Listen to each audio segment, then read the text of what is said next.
बिस्मिल्लाहिर्रहमानिर्रहीम अस्सलामुअलैकुम welcome to downloadclassnotes.com. Please like and subscribe our channel for more videos and lectures. आज जो हमने थ्योरम करना है वो है 10.1.1. मतलब आज हमने फर्स्ट थ्योरम करना है. तो फर्स्ट थ्योरम स्टार्ट करने से पहले मैं आपको स्टूडेंट्स थोड़ा सा बता दूं कि इसकी जो कुछ चीज़ें जो होती हैं जो इम्पोर्टेंट होती हैं जो थ्योरम करने के लिए ज़रूरी होती हैं वो होती हैं. सबसे पहले तो ये चीज़ होती है कि हमने स्टेटमेंट को गौर से पढ़ना है कि हमें क्या कहा जा रहा है और हमें उसके मुताबिक क्या करना है. सबसे पहली चीज़ होती है थ्योरम को बहुत ही ज़्यादा गौर से पढ़ना कि हमें थ्योरम में किस चीज़ की डिमांड की गई है, हमने किस चीज़ को प्रूव करना है. थ्योरम जो है वो बिल्कुल एक तरह से आप कह लें कि एक्सपेरिमेंट की तरह होता है. हमें कुछ चीज़ें दी हुई होती हैं, उन्हें देख कर हमें कुछ चीज़ों को प्रूव करना होता है जिसके लिए हमें स्टेटमेंट्स एंड रीजंस चाहिए होती हैं. तो थ्योरम स्टार्ट करने से पहले मैं आपको बता देती हूँ स्टूडेंट्स कि हमारे पास क्या चीज़ें हमें गिवन होती हैं और हमने किस तरह से थ्योरम का जो है स्टार्ट किस तरह से लेना होता है. तो सबसे पहली चीज़ जो होती है थ्योरम करने के लिए वो होती है आपकी डायग्राम. सबसे पहले आपको डायग्राम बनानी होती है. नंबर 1 स्टेप जो होता है वो होता है आपका डायग्राम. आपके पास जो भी स्टेटमेंट दी हुई है उसके मुताबिक क्या डायग्राम आपके दिमाग में आ रही है और क्या बनानी है आपने. उसके बाद जो दूसरी चीज़ होती है थ्योरम में सबसे इम्पॉर्टेंट वो होता है थ्योरम का गिवन. अब गिवन क्या होता है, गिवन कहाँ से लेना होता है. हमारा जो थ्योरम हमें स्टेटमेंट दी हुई होती है, जैसे हम फर्स्ट एग्जांपल लेते हैं, फर्स्ट थ्योरम की एग्जांपल लेते हैं. फर्स्ट थ्योरम हमें गिवन है in any correspondence of two triangles if one side and any two angles of one triangle are congruent to the corresponding side and angles of the other. Then अब यहाँ पर then वाली बात आ गई है. तो देन से पहले पहले का जो हिस्सा होता है वो हमारा गिवन का होता है. वो चीज़ हमें उन्होंने दी हुई है, उसको लेकर हमने चलना है. देन के बाद वाली जो चीज़ होती है वो हमने प्रूव करनी होती है. क्योंकि वो बात हमने प्रूव करनी होती है इसलिए उस बात को हम कहते हैं टू प्रूव. To prove. तो सबसे पहले डायग्राम बनाई, फिर गिवन, फिर टू प्रूव. अब जो भी चीज़ हमें अब देन के बाद हमें क्या कहा गया है फर्स्ट थ्योरम में, द ट्राइंगल्स आर कॉन्ग्रुएंट, कि जो दोनों ट्राइंगल्स हैं वो कॉन्ग्रुएंट हैं. कॉन्ग्रुएंट का मतलब ये होता है कि एक तो कॉन्ग्रुएंट का साइन होता है ये इक्वल का निशान लगा के उसके ऊपर इस तरह से निशान बनाया जाता है. इसको कॉन्ग्रुएंट कहते हैं. कॉन्ग्रुएंट का मतलब होता है ये तकरीबन मतलब नियर अबाउट इक्वल होते हैं, सेम होते हैं. इक्वल के लिए ही ये निशान यूज़ किया जाता है.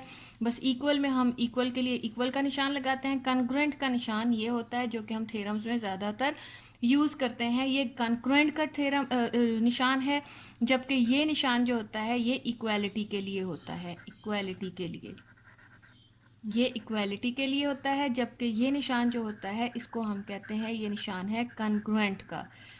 अब नेक्स्ट आगे चीज़ आ जाती है तीसरी के बाद चौथी चीज़. हमने फोर्थ नंबर पे क्या करना होता है, ये फर्स्ट थ्योरम है इसलिए इस थ्योरम की मैं बेसिक्स आपको स्टूडेंट्स ज़रूर बताऊंगी. फोर्थ चीज़ ये होती है टू प्रूव के बाद हमने कंस्ट्रक्शन करनी होती है. कंस्ट्रक्शन क्या होती है कि थ्योरम में कई बार हमें ऐसे ही जो है वो प्रूव्स नहीं मिल रहे होते कि हम इसकी स्टेटमेंट्स दें, रीजंस दें और हम बता दें कि ये चीज़ इस तरह से ये बात साबित हो जाती है. तो ये चीज़ साबित करने के लिए हमें जो ट्रायंगल होती है उसमें थोड़ी सी चेंजिंग लानी पड़ती होती है. ट्रायंगल हो या सर्कल हो या जो भी डायग्राम होती है उसमें थोड़ी सी हम अपने मुताबिक थोड़ी सी चेंजिंग लाते हैं जिससे हमारा काम आसान हो जाता है. और उस चीज़ को कहा जाता है कंस्ट्रक्शन. उस चीज़ को क्या कहा जाता है, कंस्ट्रक्शन. अब नेक्स्ट चीज़ आ जाती है फिफ्थ नंबर पे हमने प्रूफ देना होता है कि किस तरह से हमारी ये बातें जो हैं ये प्रूफ हो रही हैं, कि किस तरह से हमारी ये दोनों जो ट्रायंगल्स हैं या जो भी हमें बात कही गई है देन से पहले और देन के बाद ये किस तरह से हमारे पास ये सबूत हमें मिले हैं. तो उस चीज़ को कहा जाता है प्रूफ. प्रूफ के लिए दो चीज़ें चाहिए होती हैं. एक होती है हमने दरमियान में लाइन लगानी होती है स्टूडेंट इस तरह से, और एक तरफ हमने देनी होती हैं स्टेटमेंट्स.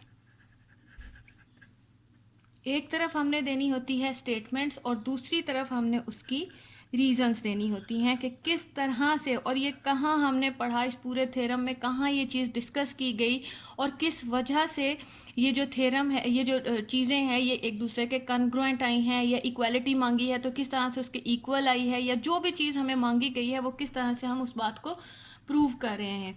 तो अब मैं एक दफ़ा दोबारा आपको बता दूं, सबसे पहले हमने डायग्राम बनानी होती है, फिर उसके बाद हमने गिवन देना होता है, जो कि हम देन से पहले पहले की स्टेटमेंट से हमें पता लगता है कि गिवन में क्या कहा जा रहा है। और टू प्रूव करना होता है हमने, जो भी चीज़ देन के बाद वाली चीज़ होती है वो टू प्रूव में आती है, वो चीज़ होती है जो हमसे मांगी गई है जिसको हमने प्रूव करना होता है।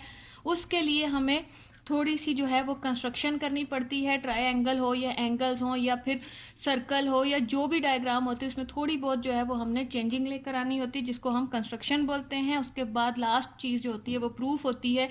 प्रूफ में हमने ये बात साबित करनी होती है स्टेटमेंट्स एंड रीजंस देके। अच्छा, अब थ्योरम स्टार्ट करने से पहले मैं कुछ साइंस स्टूडेंट्स आपको बता दूं कि ये साइंस जो हैं ये आपको पता होने चाहिए। ये किस चीज़ का साइन होता है? ये साइन होता है ट्रायंगल का, इसको हम कहते हैं दिस इज ट्रायंगल साइन। ये ट्रायंगल का साइन होता है। उसके बाद कोरिस्पोंडेंस दी हुई होती है कि दो ट्रायंगल्स हैं, ये दो डायग्राम्स हैं, उनकी आपस में कोरिस्पोंडेंस है, तो ये निशान जो होता है इसको हम कहते हैं ये कोरिस्पोंडेंस है, कोरिस्पोंडेंस। तो ये जो है हमने किसी भी जो है उसकी दो ट्रायंगल्स हो, दो डायग्राम्स हो, उनकी आपस में जब हम ताल्लुक जो है वो पढ़ रहे होते हैं उसको कोरिस्पोंडेंस बोलते हैं। उसके बाद एक निशान मैंने आपको पहले ही बता दिया था कि ये निशान जो है ये कॉन्ग्रुएंट का निशान होता है, ये निशान जो है ये इक्वालिटी का साइन होता है। उसके बाद और कोई चीज़, अच्छा ये जो है ये जो निशान होता है ये रेफरेंस के लिए यूज़ होता है। पहले भी मैंने आपको काफ़ी वीडियोस में बताया कि ये निशान जो होता है ये रेफरेंस, कोई भी चीज़ का हम रेफरेंस दे रहे होते हैं उसका निशान होता है। उसके बाद एक चीज़ आ जाती है side angle side, SAS। S जो है वो साइड एंगल साइड। कोई भी दो ट्रायंगल्स होती हैं अगर उनको आपस में इक्वल प्रूफ करना होता है तो उसकी या तो दो साइड्स इक्वल हों और एक एंगल इक्वल होना चाहिए, या फिर दो एंगल्स और एक साइड उसको हम ASA कहते हैं, या फिर तीनों साइड्स भी उसकी आपस में बराबर हो सकती है, उसको साइड साइड साइड पास्टुलेट कहा जाता है। पास्टुलेट्स क्या होता है? पास्टुलेट भी असल में हम एक रेफरेंस ये ले रहे होते हैं कि ये साइड एंगल साइड रेफरेंस है, या एंगल साइड एंगल रेफरेंस है, या फिर साइड साइड साइड रेफरेंस है, या एंगल एंगल एंगल का भी रेफरेंस हो सकता है।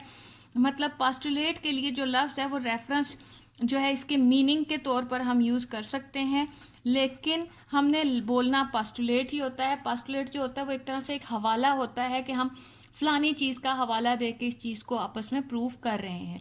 तो ये जो मेन साइन थे, एक निशान रह गया है जो कि एंगल का निशान होता है। ये निशान जो स्टूडेंट होता है ये एंगल के लिए यूज़ होता है।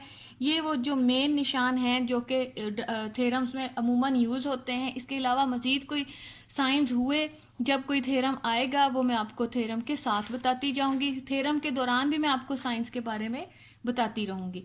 तो अब हम स्टार्ट करते हैं अपने थ्योरम को। ये जो मेन चीज़ें थी मैंने आपको बता दी हैं। उम्मीद है कि ये साइंस जो है आपको अच्छे तरीके से समझ आ चुके होंगे। अब हम थ्योरम का बाकायदा आगाज़ करते हैं।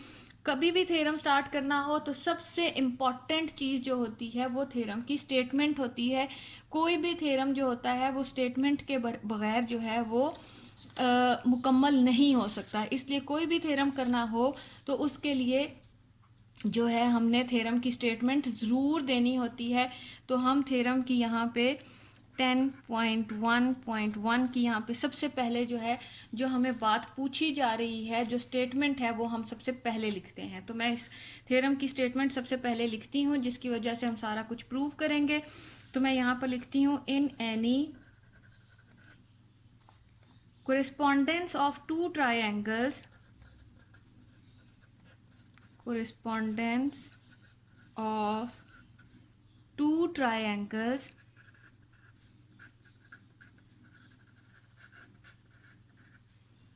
if one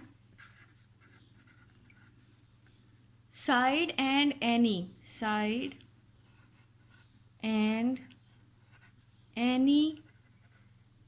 two two angles of one triangle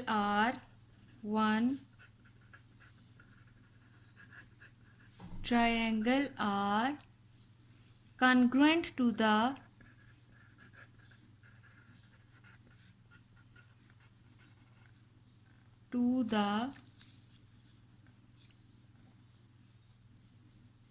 corresponding side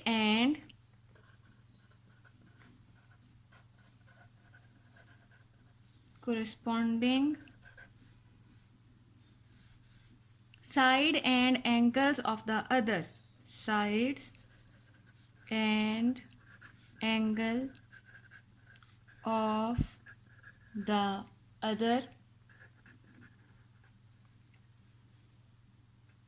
then. अब देख लें स्टूडेंट, देन वाली बात आ गई है, तो देन से पहले जो चीज़ है वो सारी की सारी हमारी बनेगी इसका गिवन। तो अब देन के बाद क्या बात आ रही है? The triangles are congruent, the triangles are congruent. और इसको कहा क्या जाता है? क्योंकि दो एंगल्स की बात हो रही है और एक साइड की बात हो रही है। यहाँ पर देखें, if one side and any two angles of one triangle, two angles हैं तो it's mean angle side angle congruent to angle side angle postulates है। लेकिन ये जो चीज़ होती है, जो एंगल साइड एंगल आपको दिया जा रहा है, ये पेपर में ज़रूरी नहीं है कि ये आपको दिया जाएगा। कभी कभी दे दिया जाता है, कभी नहीं भी दिया जाता। इसलिए स्टूडेंट्स, आपने जो है अपना काम जो है इसके बगैर ही याद करना है। आपको पता होना चाहिए कि आपसे क्या स्टेटमेंट जो है वो दी गई है आपको, और आपसे क्या प्रूव करने के लिए मांगा जा रहा है। तो अब यहाँ तक हमारा हो चुका है, हमने जो है बना चुके हैं, स्टेटमेंट हम लिख चुके हैं। अब जो सबसे पहली चीज़ मैंने आपको बताई थी, सबसे पहली चीज़ होती है डायग्राम।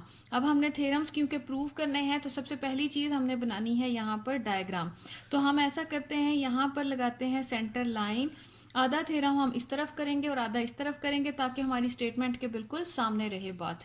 तो अब हम चलते हैं डायग्राम की तरफ। हमें दो डायग्राम्स की ज़रूरत है, क्योंकि हमें कहा गया है in any correspondents of two triangles. तो हमने दो ट्राइंगल्स की क्योंकि कोरिस्पॉन्डेंस करनी है, तो हम यहाँ पर स्टार्ट करते हैं। अब इसको, ये हम दो डायग्राम्स जो हैं, दो ट्राइंगल्स जो हैं वो बनाने वाले हैं। यहाँ पर ये बिल्कुल उसी तरह से जैसे हमें जो है बुक में दी गई है। हमने थ्योरम में कोई भी चीज़ जो होती है वो खुद से ऐड नहीं करनी होती। जैसे हमें पेपर बुक में दी गई है, हमने उसी तरह से उस चीज़ को प्रूव करना होता है। तो ये एक डायग्राम बन गई। अभी मैं इनके उसी तरह से नाम लिखने होते हैं जैसे आपको बुक में गिवन है। कोई भी चीज़ आपने इधर से उधर नहीं करनी, क्योंकि आप आगे पीछे करेंगे तो आपको समझ नहीं आएगी कि अब इस ट्रायंगल को दूसरी ट्रायंगल के इक्वल किस तरह से करूं। तो यहाँ पर ABCDEF,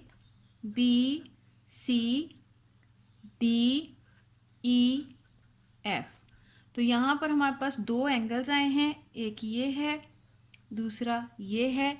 इसी तरह से वन एंगल इसके इक्वल होगा, मतलब ये एंगल B और एंगल E एक जैसे हैं, और यहाँ पर एंगल C और एंगल F एक जैसे हैं। इन दो एंगल्स की बात हो रही है, और साइड जो है वो हम इनके सेंटर वाली साइड लेंगे, BC को EF के इक्वल कर देंगे। अब हमने ये जो कंस्ट्रक्शन वाली डॉटेड लाइन होती है, ये कंस्ट्रक्शन से पहले हम इसको ड्रॉ नहीं कर सकते। बस यहाँ तक हमारी जो है ये जो हमने साइड यूज़ करनी है उसको हम इस तरह से यूज़ कर लेते हैं कि इसको हमने यूज़ करना है।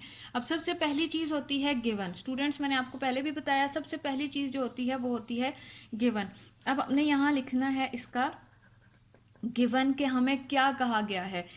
कहा गया था in any correspondents of two triangles के कोरिस्पॉन्डेंस लेनी है। सबसे पहली बात उन्होंने हमसे कहा है ABC corresponding to the other triangle, ये ट्राइंगल का निशान है DEF, ये हमने कोरिस्पॉन्डेंस ले ली है। अब अगली बात हम पढ़ते हैं, in any correspondents of two triangles, ये पहली लाइन थी वो हमने लिख ली है। If one side and any two angles of one triangle are congruent to the corresponding sides and angles of the other। ये चीज़ अब हमने यहाँ लिखनी है। उन्होंने कहा है हमसे कि दो एंगल्स हैं और एक साइड है, तो उन वो दो एंगल्स कौन से हैं? एंगल बी और एंगल ई है एक, जो कि आपस में कॉन्ग्रुएंट है। एंगल बी कॉन्ग्रुएंट है एंगल ई के। एंगल उसके बाद सेंटर में हम साइड लेंगे बी, क्योंकि साइड एंगल साइड एंगल है ना, तो हमने एंगल ले लिया। अब हम साइड लेते हैं। ये वो साइड है जो कि हमने यूज़ करनी है बी सी ई एफ के। बी सी, ये साइड के ऊपर बार का निशान लगाना ज़रूरी होता है। बी सी जो है वो कॉन्ग्रुएंट है ई एफ के। और लास्ट चीज़ जो है दूसरा एंगल। अब दूसरा एंगल हमारा कौन सा है? एंगल सी और एंगल एफ। ज़ाहिर है ये दोनों सेम ट्रायंगल्स हैं, तो ये चीज़ इसके बराबर, ये चीज़ इसके बराबर, और ये साइड जो है ये इस साइड के बराबर होगी। तो यहाँ पर अब हमने क्या लिखनी है? आखिरी एंगल लिखना है जो कि है एंगल सी। ये एंगल का निशान है C congruent to angle F. यहाँ पर हमने गिवन अपना लिख चुके हैं। अब हमने अगली चीज़ लिखनी है टू प्रूव, कि हमने क्या चीज़ जो है वो प्रूव करनी है। To prove, to prove, to prove जो है वो थोड़ा सा फासले पर लिखना है। मैंने गलती से थोड़ा सा ज़्यादा ही जोड़ दिया है। टू प्रूव अलहदा अलहदा लफ्ज़ है। प्रूव हमने क्या बात करनी है कि ये जो देन के बाद वाली जो बात होती है वो टू प्रूव में आती है। तो देन हमारा कहाँ पर था स्टेटमेंट में? देन, यहाँ पर देन है द ट्रायंगल्स आर कॉन्ग्रुएंट, मतलब ये जो दोनों ट्रायंगल्स हैं इनके नाम लिखते हैं। ट्रायंगल ए बी सी जो है वो कॉन्ग्रुएंट है, ये निशान कॉन्ग्रुएंट का हमने लगाया। दूसरी ट्रायंगल जो कि है डी ई एफ, ये हो गया। अब हमने यहाँ पर थोड़ी सी करनी है कंस्ट्रक्शन। कंस्ट्रक्शन के बगैर जो है ये थ्योरम जो है वो कंप्लीट नहीं होगा, तो हम कंस्ट्रक्शन करते हैं। जो चीज़ें हम लिख रहे हैं ये गिवन था, ये टू प्रूव था। अब हम कर रहे हैं इसकी कंस्ट्रक्शन। कंस्ट्रक्शन में हमने क्या करना है? हम सपोज कर लेते हैं, हमें ये कहा गया है बुक में, सपोज दैट ए बी। अब जब कोई भी दो ट्रायंगल्स होती हैं ना, वो एक दूसरे के इक्वल आ जाएं, इट्स मीन कि उनकी सब चीज़ें आपस में बराबर हैं। सब की सबसे क्या मुराद है? जैसे इसके दो एंगल्स और एक साइड आपस में इक्वल हैं, तो इट्स मीन ए बी जो है वो डी ई के बराबर है, ए सी जो है वो डी एफ के बराबर है। ठीक हो गया। और एंगल ए जो है वो एंगल डी के इक्वल हो गया है। तो एंगल्स जो होते हैं वो हमेशा वर्टेक्स पे बनते हैं। ये वर्टेक्स होते हैं, कॉर्नर्स को वर्टेक्स बोलते हैं। और ये जो होती है ए से लेके बी तक की इसकी साइड होती है। तो हम सपोज कर लेते हैं कंस्ट्रक्शन में कि हमारा जो ए बी जो है वो डी ई के इक्वल नहीं है। इस चीज़ को हमने खुद से सपोज करना है। तो सपोज किया हमने, suppose A B is not congruent to DE, ये हमने सपोज किया है। अगर ये इसके इक्वल नहीं है फिर क्या करना है? हमने take a point M on DE, कि ये इसके बराबर तो है नहीं है, फिर ये किस चीज, ये वाली साइड किस चीज़ के बराबर है? तो हम एक पॉइंट ले लेते हैं M, DE पर एक पॉइंट ले लेते हैं M। Take a point M on DE, take a point M on DE, कि DE साइड पर हमने एक पॉइंट ले लिया है M, सच दैट, कुछ इस तरह से। सच दैट का मतलब होता है कुछ इस तरह से वो पॉइंट हमने लिया है कि अब हमारा ए बी जो है वो डी ई की बजाय एम ई के कॉन्ग्रुएंट है। Such that A B is now congruent to E M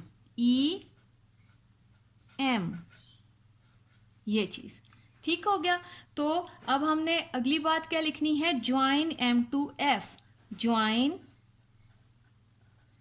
M to M को F से मिला देंगे। ये हमारी यहाँ पर कंस्ट्रक्शन कंप्लीट हो गई है। और हम जब कंस्ट्रक्शन वाली कोई सी भी लाइन हमने ड्रॉ करनी होती है उसको ऐसे ही ड्रॉ नहीं कर देते, उसको हमेशा जो है वो डॉटेड लाइन के साथ हमने ये डॉटेड लाइन के साथ उसको हमने मिलाना होता है। अब हमारी जो ट्रायंगल्स हैं, हम भूल चुके हैं कि हमारे पास डी भी कोई पॉइंट है। अब हमने जो ट्रायंगल लेनी है वो ए बी सी और एम ई एफ को ही लेकर आपस में चलना है। अब ये हो गया, गिवन भी हो गया, टू प्रूव भी हो गया, कंस्ट्रक्शन भी होगी। अब आखिरी चीज हमारे पास रह गई है कि हमने इन चीजों के प्रूफ देने हैं कि किस तरह से हमारी ए बी सी जो है वो डी ई एफ के बराबर है। तो यहाँ पर अब हमने प्रूफ्स देने हैं इस चीज के लिए। ठीक हो गया। तो प्रूफ हमारी एक स्टेटमेंट है, तो हमारा मतलब हमारा एक हेडिंग है, तो हम उसके नीचे अंडरलाइन कर लेते हैं। अब प्रूफ मैंने आपको पहले भी बताया था, प्रूफ के लिए हम सेंटर में एक लाइन लगाते होते हैं स्टूडेंट्स, इस तरह से, और ये चीज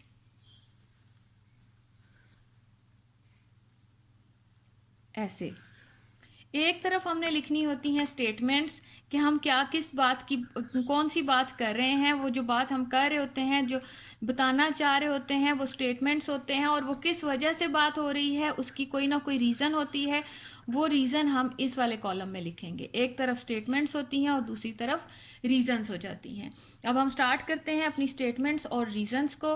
तो हमारा फर्स्ट स्टेटमेंट है, अब क्योंकि हमारे पास डी पॉइंट तो है नहीं, मैंने आपको बताया था डी पॉइंट को तो अब हमने कर देना है, इग्नोर कर देना है। अब हमारी दो ट्रायंगल्स हैं, A B C triangle, triangle A B C इन, कि हम अब बात कर रहे हैं इन triangle A B C correspondence of triangle M E F, M E F. अब हम एम ई एफ को लेकर चल रहे हैं। तो ट्रायंगल ए बी सी है और एम ई एफ है। अब हम देखते हैं, हम इसमें इन दो ट्रायंगल्स को प्रूव करने के लिए कि दोनों की कोरिस्पोंडेंस ली है, तो इन दोनों को अब हमने इक्वल भी करना है। और इन दोनों को इक्वल करने के लिए दो साइड्स एक एंगल, या दो एंगल्स एक साइड, या तीनों साइड्स, या फिर तीनों एंगल्स जो है वो हमने आपस में बराबर करने हैं। तो हम देखते हैं यहाँ पे हमें क्या क्या चीज़ें बराबर मिल सकती हैं। तो बुक में थ्योरम के मुताबिक हमारे पास दो साइड्स और एक एंगल बराबर हैं। तो हम देखते हैं वो कौन सी साइड्स हैं और कौन सा एंगल है। तो ए बी जो है वो बता रहे हैं कॉन्ग्रुएंट है एम ई के, ए बी कॉन्ग्रुएंट है एम ई के। तो ये बात हमने कहीं ना कहीं तो पढ़ी होगी ना कि ए बी जो है वो एम ई के इक्वल क्यों है। एम ई हमारा ए बी है, कौन सा, ये ए बी है, और एम ई ये है। तो ये बात हम कहाँ पढ़कर आए थे, आपको याद हो अगर, तो पीछे हमने कंस्ट्रक्शन में पढ़ा था कि ए बी जो है वो ई एम के इक्वल है। तो इसको हम फर्स्ट पॉइंट का नाम देते हैं, और यहाँ पर हम लिखते हैं कि ये बात, इसकी रीज़न ये है कि ये बात हम कंस्ट्रक्शन में पढ़कर आए हैं। ये बात कहाँ पढ़ी गई है, कंस्ट्रक्शन में।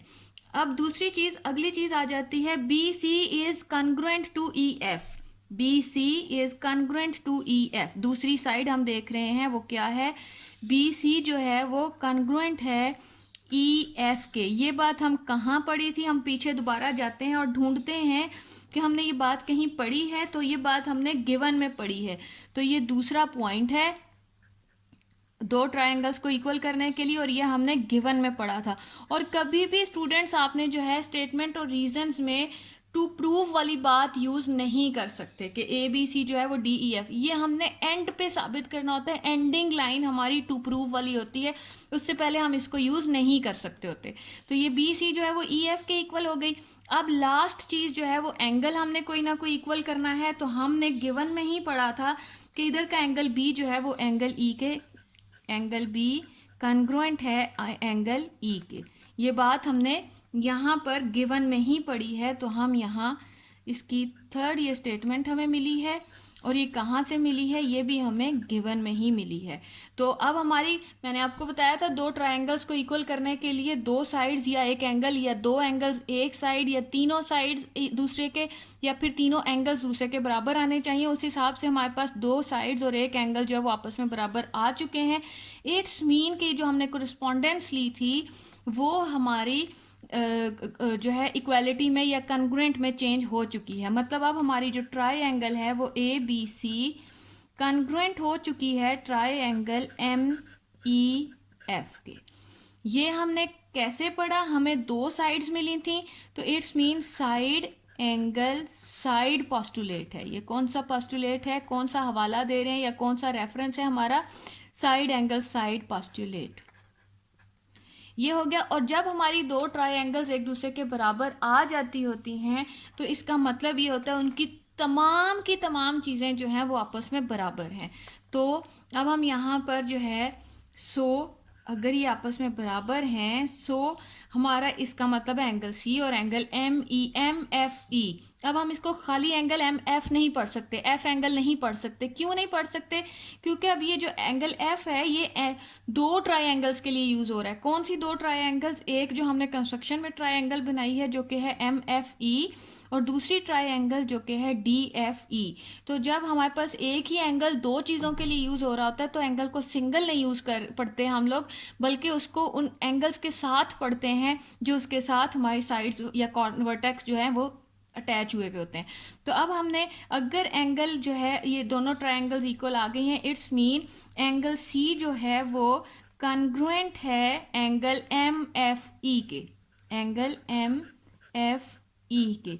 और इसके लिए रीजन क्या देंगे? Corresponding angles of congruent triangles, corresponding angles of congruent triangles, कि हमारी जो दो ट्रायंगल्स आपस में कॉन्ग्रुएंट आई हैं तो इस मीन उनकी सब चीज़ें आपस में बराबर हैं। उस हिसाब से एंगल सी जो है वो भी एंगल एम एफ ई के इक्वल आ चुका है, ये कॉन्ग्रुएंट आ चुका है। लेकिन बट हमने तो गिवन में पढ़ा था कि एंगल बी जो है एंगल सी जो है वो हमारा इक्वल है डी एफ ई के, मतलब एंगल एफ के इक्वल है ना। तो एंगल एफ उस किस वक्त था? जब वो ट्रायंगल डी एफ ई यूज हो रही थी। तो हम यहाँ पर अब एंगल एफ नहीं अकेला लिखेंगे बल्कि हम लिखेंगे बट एंगल सी जो है वो कॉन्ग्रुएंट था एंगल डी एफ ई। एक और चीज स्टूडेंट मैं आपको बता दूं, जो एंगल हमने पढ़ना होता है तो वो सेंटर में लेना होता है। इस एंगल को हम डी एफ ई और ई एफ डी तो पढ़ सकते हैं, मतलब साइड्स आपस में आगे पीछे हो सकती हैं, लेकिन एफ ने जो है जो एंगल जो पढ़ा जा रहा होता है उसको हमने हमेशा सेंटर में ही लेना होता है। तो लेकिन हमने पढ़ा था कि एंगल सी जो है ये हमने कहाँ पढ़ा था? ये हमने बात गिवन में पढ़ी थी।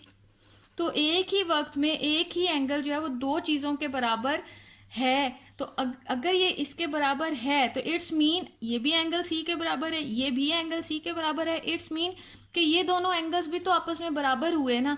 तो हम यहाँ पर लिखेंगे सो या हम रेफरेंस दे रहे हैं कि क्योंकि ये इसके बराबर है ये इसके बराबर है तो ये दोनों एंगल्स भी आपस में बराबर हुए। Angle M F E is corresponding to angle D F E. और इसकी क्या रीजन है? बोथ आर कॉन्ग्रुएंट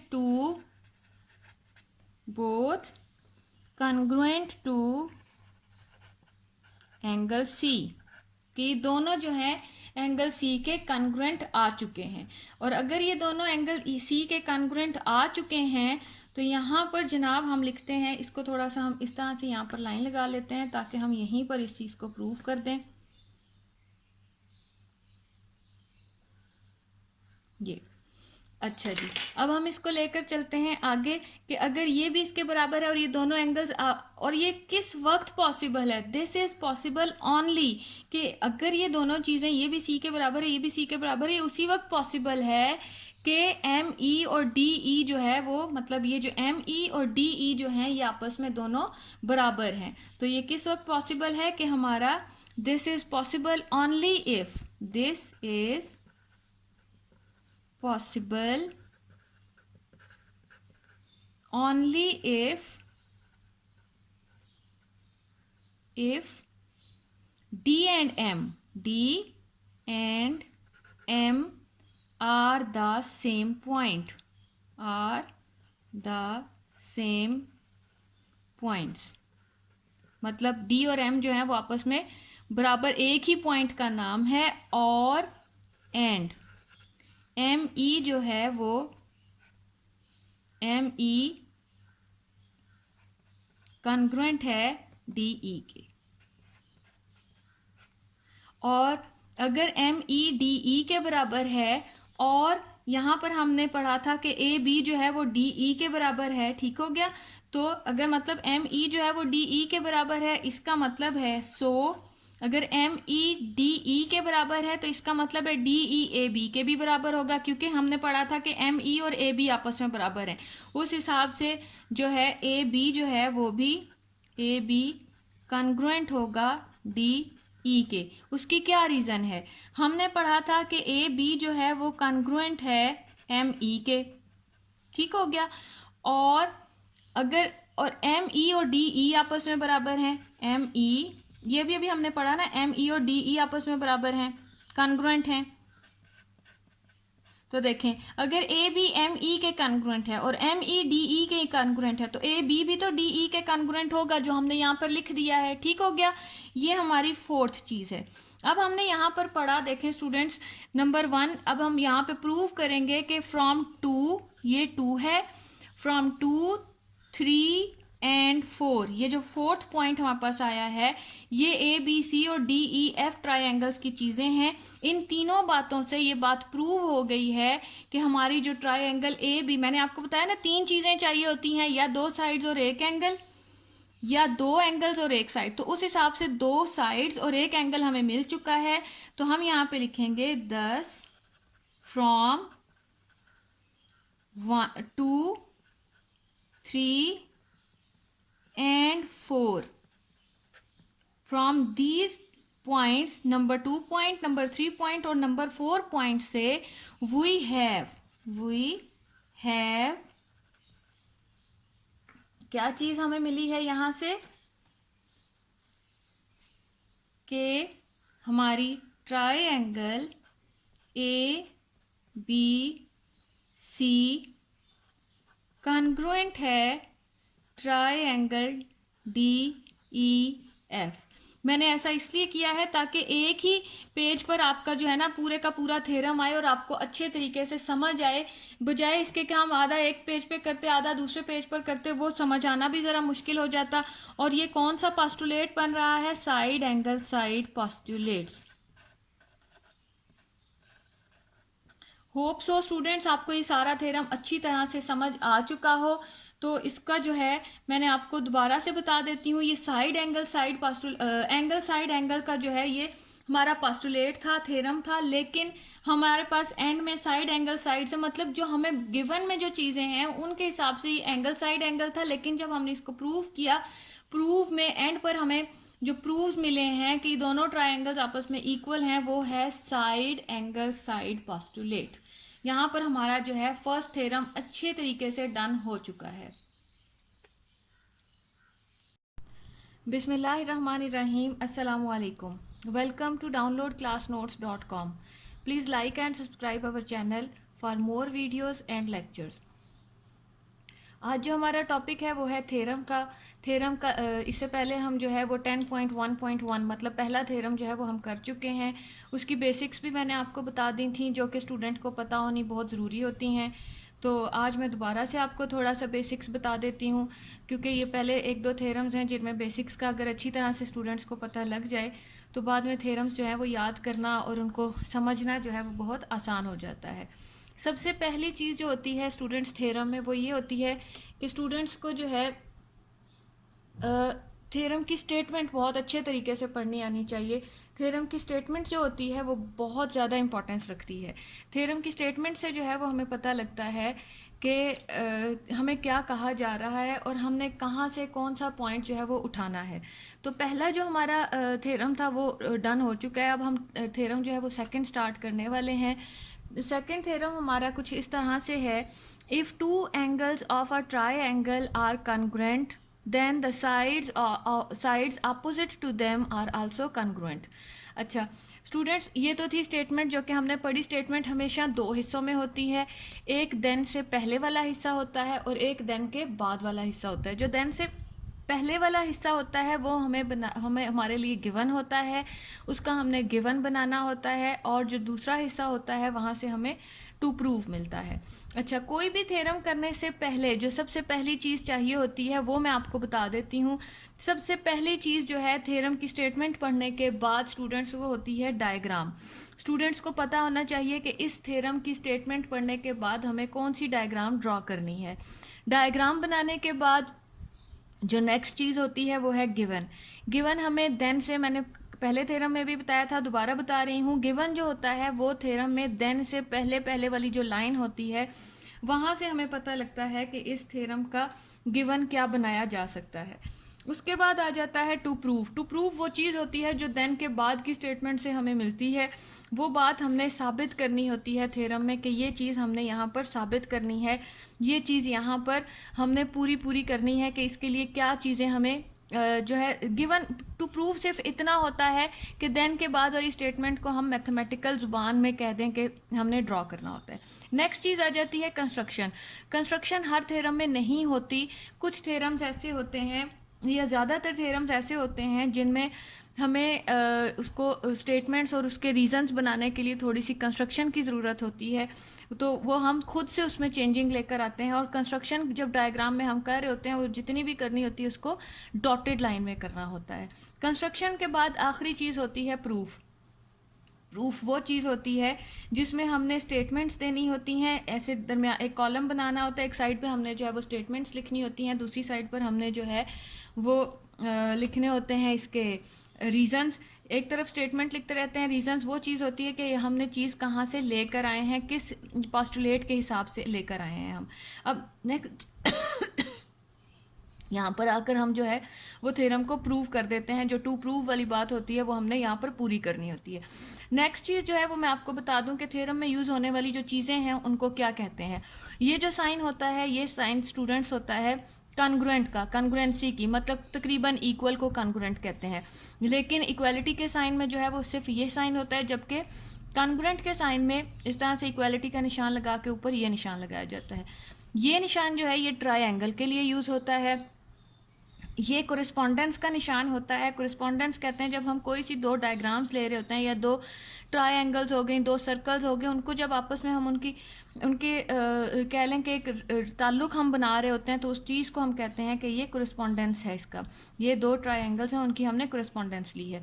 उसके बाद ये निशान जो होता है ये रेफरेंस का होता है, जब हम कोई रेफरेंस उठा रहे होते हैं, कोई लॉ उठा रहे होते हैं, कोई प्रिंसिपल उठा रहे होते हैं, उस चीज़ का जब हम या कोई फार्मूला हम अप्लाई कर रहे होते हैं, उस चीज़ का जब हम रेफरेंस दे रहे होते हैं तो ये 3 डॉट्स हमने अप्लाई करने होते हैं। नेक्स्ट चीज़ जो होती है वो है SAS कि SAS क्या है, ASA क्या है, SSS क्या है। तो जब हम चीज़ों को प्रूव कर रहे होते हैं, जिस तरह से उनको प्रूव किया, जो दो ट्रायंगल्स हैं अगर हमने उनको इक्वल साबित करना है तो दो साइड्स या एक एंगल चाहिए होता है जिसके लिए SAS लगाया जाता है, ये SS साइड्स और ये एंगल होता है। अगर हमारे पास दो एंगल्स एक जैसे आ जाएँ तो हमारे पास एंगल साइड एंगल बन जाता है, और अगर हमारी तीनों साइड्स आपस में इक्वल आ जाएं तो वो साइड होता है। इसी तरह से अगर हमारे पास तीनों एंगल्स एक जैसे आ जाएं तो हम एंगल एंगल एंगल कर सकते हैं। और दो ट्रायंगल्स को इक्वल प्रूव करने के लिए इन तीनों में से एक पोस्टुलेट जो है वो पूरा अगर हो जाए तो वो ट्रायंगल्स आपस में बराबर हो जाती हैं। ये तो थी हमारी थ्योरम की बेसिक्स। तो हमने जो है बेसिक्स जो है वो मैंने पहले थ्योरम में भी अच्छी तरह से समझाई थी, अब दोबारा से आपको सारी अच्छे से बता दी हैं कि ये होती हैं थ्योरम की बेसिक्स। ठीक हो गया। अब हम आ जाते हैं थ्योरम 2 की तरफ। हमारा थ्योरम 2 कुछ इस तरह से है। हम स्टार्ट करते हैं। सबसे पहले जो बेसिक और जो सबसे इम्पॉर्टेंट चीज़ होती है वो होती है थ्योरम की स्टेटमेंट। तो मैं यहाँ पे थ्योरम की स्टेटमेंट लिखती हूँ। थ्योरम 10.1.2 ये हमारा थ्योरम है। तो थ्योरम हमें क्या दिया जा रहा है, if two angles of a triangle, if two angles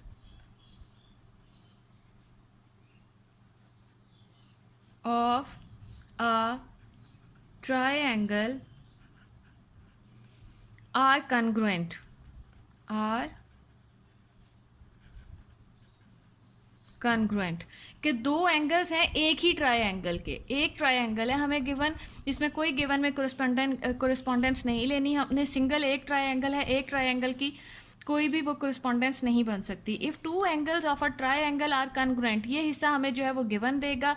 अब आ जाती है देन वाली बात। देन के बाद वाली बात मैंने पहले भी आपको बताया है, दोबारा बता देती हूँ। देन द साइड्स कि जो देन के बाद वाली चीज़ होती है वो हमारा टू प्रूव होता है, उस चीज़ को हमने साबित करना होता है। Then the sides opposite to them are also congruent.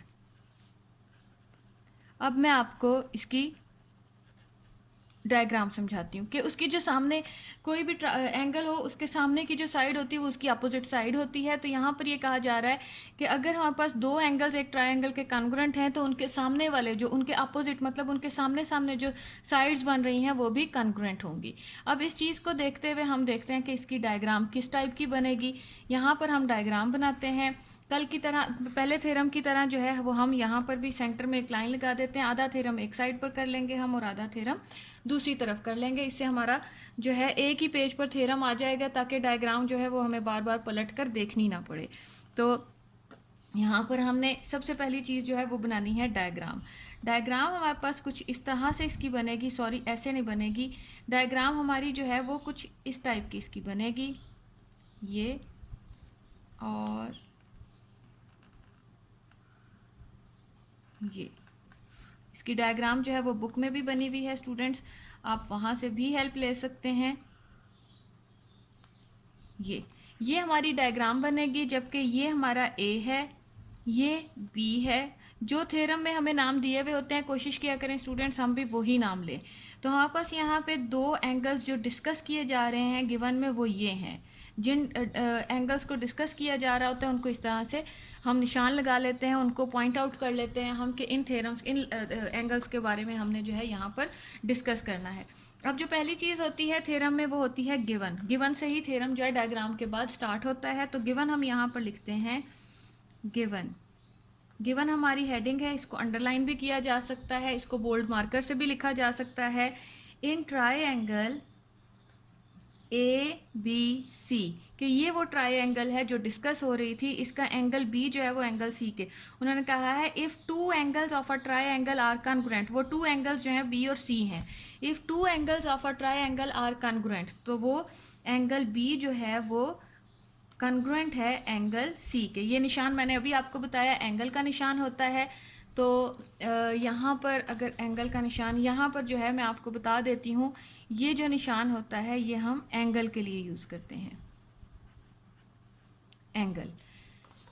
तो एंगल बी जो है वो एंगल सी के बराबर है। तो टू प्रूव ये करना है हमने, दूसरी चीज़ होती है to prove. To prove, prove हमने ये बात करनी है, ये भी हमारी हेडिंग है, इसको भी बोल्ड मार्कर के साथ आप लिख सकते हैं कि इसके अपोजिट साइड्स, एंगल सी की अपोजिट साइड बिल्कुल इसके सामने वाली साइड होगी और बी की अपोजिट साइड इसके बिल्कुल सामने वाली साइड होगी। मतलब ए बी जो है वो इक्वल करना है, कॉन्ग्रुएंट करना है ए सी के। तो ए बी जो है वो कॉन्ग्रुएंट है ए सी के। ये चीज़ हमने जो है ये साबित करनी है, ये टू प्रूव वाली बात है। अब हमने थोड़ी सी इसमें करनी है कंस्ट्रक्शन, उसको भी हम बोल्ड मार्कर से लिखेंगे कंस्ट्रक्शन। और अगर बोल्ड मार्कर से ना लिखा जाए तो उसके इस तरह से अंडरलाइन कर देते हैं ताकि ये कंफर्म हो कि ये हमारी हेडिंग है। कंस्ट्रक्शन हमारी क्या है, draw the bisector. Bisector, bisect सबसे पहले स्टूडेंट्स आपको पता होना चाहिए बाइसेक्टर क्या होता है। बाइसेक्टर होता है किसी भी चीज़ को दो बराबर हिस्सों में तकसीम करने वाली लाइन जो होती है वो उसका बाइसेक्टर होती है। तो यहाँ पर ये कहा जा रहा है draw the bisector of angle A, angle A का बाइसेक्टर बनाएंगे। ये एंगल ए है हमारा और इसका बाइसेक्टर हम इस तरह से बनाएंगे। ये हमने लेना है इसको इक्वल, क्योंकि डायग्राम मेरी थोड़ी सी डिफरेंट बनी है लेकिन आपको बुक में जो है वो डायग्राम गिवन है, बिल्कुल उस तरह से आपने इसकी डायग्राम बनानी है। ये तकरीबन सेम ही है, बस यहाँ से थोड़ी सी ट्रायंगल छोटी हो गई है। तो यहाँ पर ये दो एंगल हमें मिले हैं, एक एंगल ये और एक एंगल ये। तो ये दो एंगल्स हमें यहाँ पर मिले हैं, ये हमने बाइसेक्टर बनाया है जो कि आकर पॉइंट डी पर, बी सी पर आके डी पर आकर ये पॉइंट बी सी को मिल रहा है। तो अब हम इस सारी बात को मैथमेटिकल जुबान में यहाँ लिखते हैं, draw the bisector of angle A. Draw the bisector, bisector मैंने आपको पहले भी बताया कि किसी भी चीज़ को दो हिस्सों में तकसीम करने वाली लाइन बाइसेक्टर होती है। Draw the bisector of angle A, angle का निशान ये होता है। एंगल ए का हमने बाइसेक्टर बनाया और वो क्या कर रहा है, मीटिंग, मिल रहा है किसको आकर, meeting B C, B C को मिल रहा है आकर at point D, D point पर आकर वो मिल रहा है। अब हम चलते हैं इसके आगे प्रूफ्स की तरफ कि हमने इसका प्रूफ देना है, किस तरह से इसको हम जो है प्रूव करेंगे कि कैसे ए बी जो है वो ए सी के बराबर है। तो यहाँ पर अब हम नेक्स्ट जो है आपकी बुक का नेक्स्ट पेज स्टार्ट हो चुका है। अब हमारे पास आप स्टूडेंट्स देख रहे होंगे कि हमारे पास जो है वो करस्पॉन्डेंस बन गई है दो ट्राइंगल्स की। कि ऐसे दो ट्राइंगल्स हमारे पास बन गई हैं, एक ट्राइंगल बनी है ए बी डी, एक ट्राइंगल बन गई है ए सी डी। एक और बात मैं आपको स्टूडेंट्स बता दूं, वो ये कि अब हमारे पास जो एंगल ए है ना, इसको हम एंगल ए नहीं पढ़ सकते कि ये हमारे पास जो है वो सिंपल एंगल ए बन गया है, तो इसको अब हम एंगल ए नहीं पढ़ सकते। क्यों, इसकी क्या रीज़न है? क्योंकि एंगल, किसी भी एंगल पर जब एंगल्स जो है वो डिवाइड हो जाए तो जो हमारा एंगल होता है उसको हम सिंपली एंगल ए नहीं पढ़ सकते, बल्कि उसको उनकी जो है वर्टेक्स के साथ उस एंगल को हमने पढ़ना होता है। जैसे अब एंगल ए है, दो ट्रायंगल्स को मिल रहा है, एक सी डी ए ट्रायंगल को मिल रहा है और एक ए बी डी ट्रायंगल को मिल रहा है। तो अगर हम इस ट्रायंगल के लिए पढ़ेंगे, मतलब ए सी डी के लिए ट्रायंगल के लिए एंगल को पढ़ेंगे, तो हम उसको पढ़ेंगे C A D, angle C A D या फिर डी ए सी। मतलब जो पॉइंट एंगल का है उसको हमने सेंटर में लेना है। जो इर्द गिर्द वाले पॉइंट्स होते हैं सी और डी, वो तो अपनी पोजीशन चेंज कर सकते हैं, सी डी की जगह और डी सी की जगह आ सकता है, मगर ए जो है वो सेंटर में ही रहेगा। मतलब हमारे जो दो एंगल्स मिले हैं हमें, वो हैं एक एंगल सी ए डी मिला है और दूसरा एंगल जो हमें मिला है वो है B A D, angle B A D. तो ये जो दो एंगल्स हैं अब हमने देखना है। अब हमारे पास दो ट्राई एंगल्स बन गई, लेकिन जो ट्राई एंगल होती है उसमें कोई सा भी पॉइंट जो होता है वो सेंटर में लिया जा सकता है। ए बी डी भी पढ़ सकते हैं, ए डी बी भी पढ़ सकते हैं, बी ए डी भी पढ़ सकते हैं। मतलब ट्राई एंगल के लिए किसी भी पॉइंट का सेंटर में होना ज़रूरी नहीं होता, मगर एंगल के लिए जिस एंगल को डिस्कस किया जा रहा होता है वो पॉइंट जो होता है वो सेंटर में होना ज़रूरी होता है। तो अब हमारे पास जो है यहाँ हमने अब इसके प्रूफ देने हैं। प्रूफ के लिए मैंने आपको पहले भी बताया था, हमारे पास दो चीज़ें होती हैं, स्टेटमेंट्स एंड रीजंस। इस तरह से हमने लाइन ड्रॉ करनी होती है।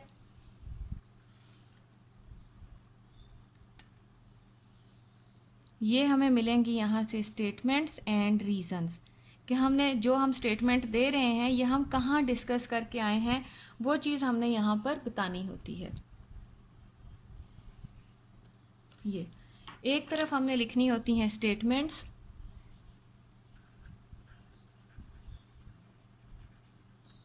और दूसरी तरफ हमने रीजंस, दूसरी तरफ हमने रीजंस लिखनी है। अब हमारी स्टेटमेंट क्या है? हमने स्टेटमेंट सबसे पहले तो ये देख लें, हमारे पास दो ट्रायंगल्स मिली हैं और जहाँ दो ट्रायंगल्स मिल जाएं तो हम वहाँ पर उनकी कोरेस्पॉन्डेंस ले सकते हैं। तो हमारे पास कौन सी दो ट्रायंगल आई थी? एक ट्रायंगल ए बी डी आई थी, triangle A B D correspondence to triangle A C D. अब हमारे पास दो ट्रायंगल्स आ गई हैं, उनकी कोरेस्पॉन्डेंस ली है। तो अब हम देखते हैं कि हमने कौन कौन सी चीज़ें हमें इसमें आपस में बराबर मिल रही हैं।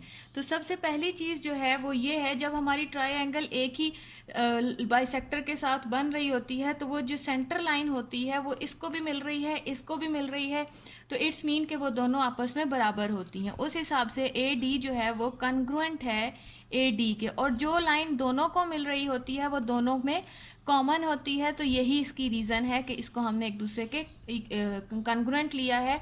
ए डी के कॉन्ग्रुएंट है, इसकी रीज़न क्या है कि ये दोनों में कॉमन है।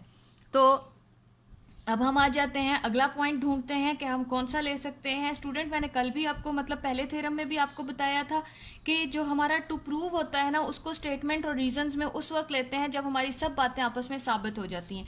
तो टू प्रूव वाली बात को तो हमने अभी छेड़ना ही नहीं है ना, इसको तो हमने देखना भी नहीं है। हाँ, गिवन की चीज़ों को और कंस्ट्रक्शन की चीज़ों को हम प्रूफ्स वगैरह देने के लिए या रीजंस वगैरह देने के लिए यूज़ कर सकते हैं। तो यहाँ पर हम देख रहे हैं, गिवन में हमने पढ़ा था एंगल बी जो है वो एंगल सी के बराबर है। तो यहाँ हम लिख सकते हैं एंगल बी कॉन्ग्रुएंट है एंगल सी के। और ये हमने कहाँ पढ़ा था? गिवन में। तो मैंने आपको बताया था कि किसी भी चीज़ को प्रूव करने के लिए गिवन की चीज़ें, जो गिवन वाला जो है वो हम यूज़ कर सकते हैं, लेकिन टू प्रूव वाला हमने किसी सूरत यूज़ अभी नहीं करना। तो एंगल बी भी एंगल सी के इक्वल आ गया। अब हम देखते हैं कि हम अगली क्या चीज़ ले सकते हैं। याद होगा आपको कि हमने कंस्ट्रक्शन में पढ़ा था कि ए का हमने बाइसेक्टर ड्रॉ किया है। बाइसेक्टर का मतलब ये होता है कि एंगल ए जो है वो कम्प्लीटली हाफ्स में जो है वो डिवाइड हुआ है। इट्स मीन कि हमारा जो एंगल बी ए डी है वो एंगल सी ए डी के बराबर है। इसको एंगल ए नहीं पढ़ सकते, मैंने पहले भी आपको बताया कि ये एंगल डी ए सी है और ये सी ए डी है। ठीक हो गया। ये जो एंगल है ये ट्रायंगल ए बी डी के लिए यूज हो रहा है, और ये वाला जो एंगल है मतलब सी ए डी जो एंगल है वो ट्रायंगल ए सी डी के लिए यूज हो रहा है। तो हमारा एंगल बी ए डी जो है वो कॉन्ग्रुएंट है एंगल सी ए डी। हम ए को डिस्कस कर रहे हैं इसलिए हमने ए को सेंटर में रखा है। और ये किस वजह से है? क्योंकि ये बाइसेक्टर है। यहाँ हम इसकी दो रीजंस लिख सकते हैं। एक तो ये कि ये बाइसेक्टर है, ठीक है ना, या फिर हम यहाँ लिख सकते हैं कि ये चीज़ हमने कंस्ट्रक्शन में पढ़ी थी कि ये हमने बाइसेक्टर ड्रॉ किया था। तो ये दो रीजंस हैं, इन दोनों में से कोई सी एक रीज़न हम लिख सकते हैं। अब हम देखते हैं, मैंने आपको स्टार्ट में बताया था, यहाँ पर आप देखें कि यहाँ पर मैंने आपको बताया था स्टूडेंट्स के कोई भी जो ट्रायंगल्स की कोरिस्पोंडेंस होती है उनको आपस में इक्वल करने के लिए या तो दो एंगल्स एक साइड, दो साइड्स एक एंगल, या तीनों साइड्स या फिर तीनों एंगल्स जो हैं वो आपस में कॉन्ग्रुएंट होने चाहिए। तो यहाँ पर हम देख रहे हैं कि हमारे पास जो ये ट्रायंगल्स हैं जिनकी कोरिस्पोंडेंस ली थी उसके दो एंगल्स और एक साइड जो है वो आपस में बराबर आ गई है। तो सबसे पहले हमने साइड इक्वल ली थी, ठीक है, और फिर हमने एंगल लिया था, तो हमारे पास दो एंगल्स और एक साइड जो है वो कॉन्ग्रुएंट आ गई है। इट्स मीन कि ये जो दो ट्रायंगल जिनकी कोरिस्पोंडेंस ली थी, और किसी भी ट्रायंगल जिसकी हमने कोरिस्पोंडेंस ली होती है उसको कॉन्ग्रुएंट होना ज़रूरी होता है। तो ये कॉन्ग्रुएंट हो चुकी है। ट्रायंगल ए बी डी जो है वो कॉन्ग्रुएंट आ चुकी है ट्रायंगल ए सी डी के। तो ये इसके इक्वल आ चुकी है। किस वजह से इक्वल आ चुकी है? Side angle angle, side angle angle congruent आया है साइड एंगल एंगल के। ये हो गया। और जब हमारे पास कोई भी जो दो ट्रायंगल्स जिनकी हमने कोरिस्पोंडेंस ली हुई होती है उनकी सब चीज़ें आपस में आ जाएं अगर बराबर, तो इट्स मीन कि उनकी सब चीज़ें जो हैं वो बाकी जो रह चुकी हैं वो भी आपस में बराबर हैं। और हमने ये बात साबित करनी थी कि ए बी जो है वो ए सी के बराबर है, कॉन्ग्रुएंट है। तो वो चीज़ हमारी बात जो है वो साबित हो चुकी है, क्योंकि हमारी ये जो दोनों ट्रायंगल्स जो हैं वो कॉन्ग्रुएंट हो गई हैं, इसलिए हमारा ए बी जो है वो ए बी कॉन्ग्रुएंट आ चुका है ए सी के। और ये हमारा किस वजह से है? जब हमारे ट्रायंगल के कॉन्ग्रुएंट होने के बाद की जो चीज़ें हम इक्वल कर रहे होते हैं उसकी रीज़न होती है corresponding angles of congruent triangles. Congruent मतलब इक्वल, इक्वल ट्रायंगल्स के कॉन्ग्रुएंट ट्रायंगल्स के ये कोरिस्पोंडिंग एंगल्स हैं। तो ये चीज़ हमने यहाँ पर जो है ये हमने यहाँ पे 3 डॉट्स डालने थे। वो किस वजह से कि हम अब रेफरेंस दे रहे हैं, यहाँ पे पोस्टुलेट यूज़ करेंगे एस ए का। मैंने आपको बताया था दो ट्रायंगल्स को इक्वल करने के लिए दो एंगल्स या एक साइड, दो साइड्स या एक एंगल इस तरह से इक्वल होना ज़रूरी होता है। तो यहाँ पर हमारी जो बात है वो साबित हो चुकी है और हमारा ए बी जो है वो यहाँ पे फिर हम लिख सकते हैं हेंस हमारी ये बात साबित हो चुकी है, जो कि हमने टू प्रूफ में। अब यहाँ पर आप स्टूडेंट देख लें कि जो टू प्रूफ वाली लाइन होती है वो लास्ट लाइन बनती है थ्योरम की, कि हमारे सब के सब स्टेटमेंट्स और रीजंस देने के बाद ये जो चीज़ आई है हमारी वो आपस में बराबर आ चुकी है। इस हिसाब से हमारा जो थ्योरम होता है वो प्रूव हो चुका हुआ होता है। यहाँ पर हमारा जो थ्योरम था, थ्योरम आपका है थ्योरम 10.1.2, वो प्रूव हो चुका है। Bismillahirrahmanirrahim. Assalamu alaikum. Welcome to downloadclassnotes.com. Please like and subscribe our channel for more videos and lectures. आज जो टॉपिक हमारा है वो है थ्योरम, थर्ड थ्योरम हमने आज स्टार्ट करना है 10.1.3। थ्योरम है 10.1.3। तो मैंने पहले भी स्टूडेंट्स आपको बताया है कोई भी थ्योरम करने से पहले जो सबसे पहली चीज़ होती है वो उसकी स्टेटमेंट होती है। थ्योरम करने से पहले स्टेटमेंट जो है वो बहुत ही गौर से पढ़नी होती है ताकि थ्योरम के बारे में हम जान सकें कि इसका गिवन पोर्शन कौन सा बनेगा और गिवन के बाद वाला पोर्शन क्या बनेगा।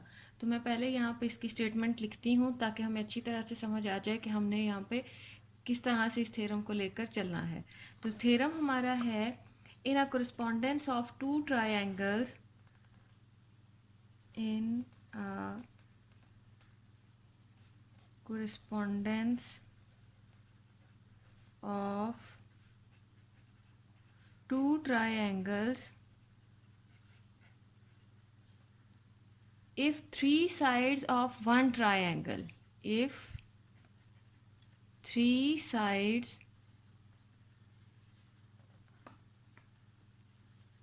of one triangle are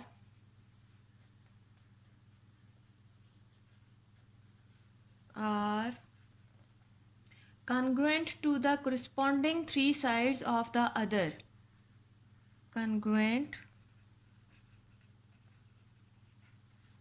to the corresponding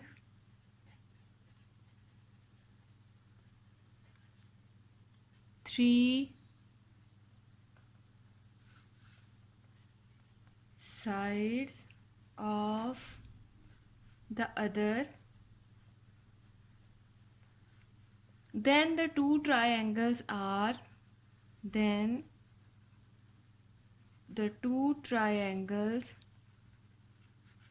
are congruent। और इसके साथ में एक पोस्टुलेट दिया हुआ है जो कि है side side side congruent to side side side. ये क्या चीज़ है इसके बारे में आपको मैं बाद में बताती हूँ। पहले हम जो है अच्छी तरह से थ्योरम की स्टेटमेंट को समझने की कोशिश करते हैं। यहाँ पर हमें कहा जा रहा है इन अ कोरिस्पोंडेंस ऑफ टू ट्रायंगल्स, दो हमने ट्रायंगल्स लेनी है। वो किस तरह से लेनी है वो भी मैं आपको अभी बनाकर बता देती हूँ। If three sides of one triangle are, कि उसकी तीन साइड्स लेनी है और उस एक ट्रायंगल की, और वो कॉन्ग्रुएंट होनी चाहिए बिल्कुल उसी तरह से corresponding three sides of the other, then the two, then से पहले पहले का जो इतना हिस्सा है ये हमारा गिवन होगा। जबकि बाद में हमें कहा जा रहा है the two triangles are congruent, the two triangles जो हैं वो कॉन्ग्रुएंट होंगी, ये हमारा टू प्रूव होगा। तो यहाँ पर सबसे पहले कोई भी हमने अगर करनी है यहाँ पे थ्योरम स्टार्ट करना है तो सबसे पहली मेन चीज़, पहला पॉइंट जो होता है वो होता है उसका डायग्राम। तो हम यहाँ पे दरमियान में लाइन लगाते हैं, एक तरफ से हम स्टार्ट करते हैं। सबसे पहली चीज़ यहाँ पर जो मैटर करती है वो है थ्योरम की डायग्राम। तो हम सबसे पहले यहाँ पर डायग्राम बनाएंगे और इसी तरह से हम यहाँ पर लेंगे और सेम टू सेम हमने डायग्राम्स बनानी है। दोनों ट्रायंगल्स जो हैं वो हमारी बिल्कुल एक जैसी नज़र आनी चाहिए। तो हमारे पास थ्योरम में उन्हें दी हुई भी हैं। तो ये जो है हमने इस तरह से और ऐसे ही एक यहाँ पर लाइन ड्रॉ करनी है और फिर इसको हम थोड़ा सा और लंबा कर लेते हैं, यहाँ तक कर लेते हैं। और ये इसी तरह से हमने ये वाली ट्रायंगल में भी इसको थोड़ा सा हम लंबा कर लेते हैं। ये इस तरह से ये दो ट्रायंगल्स हैं, इनके नाम हमें किस तरह से दिए हुए हैं, ए बी सी। जो नाम यहाँ पर जिस तरह बुक में दिए हुए हैं हमने भी उसी तरह से चूज़ करने हैं, डी ई एंड एफ। ये पॉइंट है एफ। तो ये फर्स्ट साइड है, मतलब ए बी हमारी फर्स्ट साइड है। सेकंड साइड हमारी जो है वो बी सी है, इसकी first side A D E है। इसी तरह से इसकी सेकंड साइड बी सी है, तो इसकी सेकंड साइड जो है वो ई एफ होगी। इसी तरह से हमने लास्ट जो इसकी थर्ड साइड है उसको हम मार्क कर लेते हैं 1 2 3 1 2 3। ये तीन साइड्स हैं जो कि हमारा गिवन बनाएंगी। तो हम यहाँ पर गिवन लिखते हैं कि हमारा गिवन क्या है। तो गिवन को हमने हाईलाइट करके लिखना है, थोड़ा डार्क करके लिखना होता है। और इन कोरिस्पोंडेंस ऑफ ट्रायंगल, ये साइन जो होता है ये मैंने पहले भी बताया ट्रायंगल का होता है ए बी सी, और इसकी कोरिस्पोंडेंस, ये कोरिस्पोंडेंस का साइन है ट्रायंगल डी ई एफ। इन दो ट्रायंगल्स की जो है कोरिस्पोंडेंस है और अच्छा, ये डायग्राम जो है ना, मैंने यहाँ पे थोड़ी सी स्पेस छोड़नी थी, तो इसकी डायग्राम मैं दोबारा से यहाँ बना दूँगी क्योंकि हमें यहाँ पर इसकी स्पेस चाहिए थी। तो यहाँ, या इसको जो है मैं रिमूव कर देती हूँ, यहाँ पर इस चीज़ को लिखते हैं। तो यहाँ पर मैंने जो है इसको रिमूव करके ये कोरिस्पोंडेंस जो है यहाँ पर ले ली है, क्योंकि हमने तस्वीर में आप देख रहे होंगे, बुक में देख रहे होंगे, डायग्राम में इस ट्रायंगल को कंस्ट्रक्शन में हमने थोड़ा सा डिफरेंट कर देना है। तो टू प्रूव हमारा ये है कि हमने जो चीज़ प्रूव करनी है वो है, टू प्रूव ये है कि हमारा जो है ये दोनों ट्रायंगल्स ए बी सी, और जिसकी कोरिस्पोंडेंस हमने ली हुई है ट्रायंगल ए बी सी और डी ई एफ, जो है वो कॉन्ग्रुएंट हैं एक दूसरे के। ये हमारा टू प्रूव है। तो हमने यहाँ पे थोड़ी सी हमें कंस्ट्रक्शन करनी पड़ेगी। कंस्ट्रक्शन हमने यहाँ पर क्या करनी है, हम देखते हैं कि suppose that in triangle DEF the sides EF is not smaller than any of the remaining two sides, कि जो हमारी साइड EF है वो इन दोनों से जो है बाकी दो साइड से छोटी नहीं है। तो हम क्या करते हैं, on EF construct are triangle MEF। EF के ऊपर ही हमने उसकी जो है रिफ्लेक्स ट्रायंगल बना लेनी है, बिल्कुल इसी की तरह जैसे ऊपर है। तो मैं यहाँ पर पहले जो है सारी इसका कंस्ट्रक्शन जो है वो बना लेती हूँ, उसके मुताबिक फिर हम यहाँ पर लिखेंगे कि हमने क्या बनाया है। तो हमारा जो है जितना हमारा ये ऊपर हमारी लाइन जा रही है, इतनी ही लाइन जो है वो हमने नीचे ड्रा करनी है।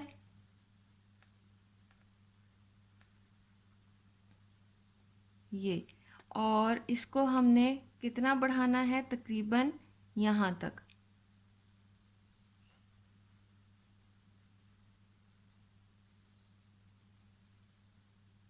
ये तो ये हो जाएगी तकरीबन हमारी जो ट्रायंगल है वो कहाँ तक जाएगी,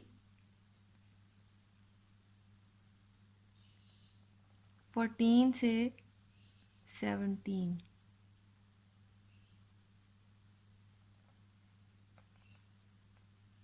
इसको हमने कंस्ट्रक्शन की लाइंस को जो होता है वो हमने डॉटेड लाइन से शो करना होता है। अब हम क्या करेंगे, इसको आपस में जोड़ देते हैं, और इसको हम जो, क्योंकि ये कंस्ट्रक्शन है, इसको हम डॉटेड लाइन से भी बना सकते हैं।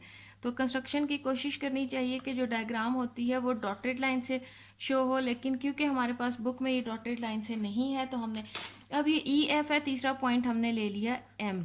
तो ये हमारे पास एक ट्रायंगल सेम वैसी ही बनी है जैसी ABC है या DEF है, बस ये इसके रिफ्लेक्स में आ रही है, सेम टू सेम ट्रायंगल है। अब यहाँ पर हम जो है एंगल्स के नाम दे देंगे। ये एंगल 1 है, इसका बिल्कुल साथ इसके 2 एंगल है जो कि एंगल D को हाफ कर रहा है। इसी तरह से हमारे पास यहाँ पर 2 एंगल्स आए हैं, 3 एंड 4। यहाँ पर जो ये हमारा एंगल है 1, एंगल 1 के जो है अपोजिट साइड हमने जो है इसकी जो है वो EM बन रही है, एंगल 3 की अपोजिट साइड जो है वो ED बन रही है। इसको हम किस तरह से लेकर चलेंगे मैं आपको भी बता दूंगी, लेकिन पहले हम जो है यहाँ पर कंस्ट्रक्शन लिख लेते हैं कि हमने ये जो पॉइंट्स किए हैं, इनके पॉइंट्स के नाम दिए हैं वो क्या था। तो यहाँ पर हमने कंस्ट्रक्शन की हेडिंग देनी है और हम बताएंगे कि हमने क्या कंस्ट्रक्शन की है। कंस्ट्रक्शन को हम हाईलाइट कर देंगे, या बोल्ड लेटर्स में लिख देता है इंसान, या उसको अंडरलाइन कर देता है। तो यहाँ पर हम लिख देंगे suppose that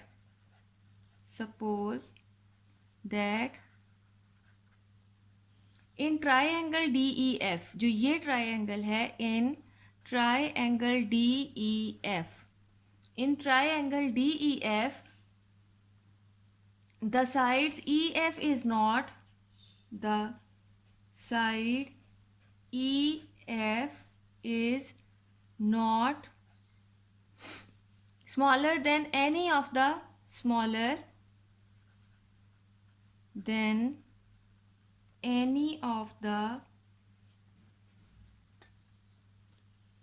remaining two sides,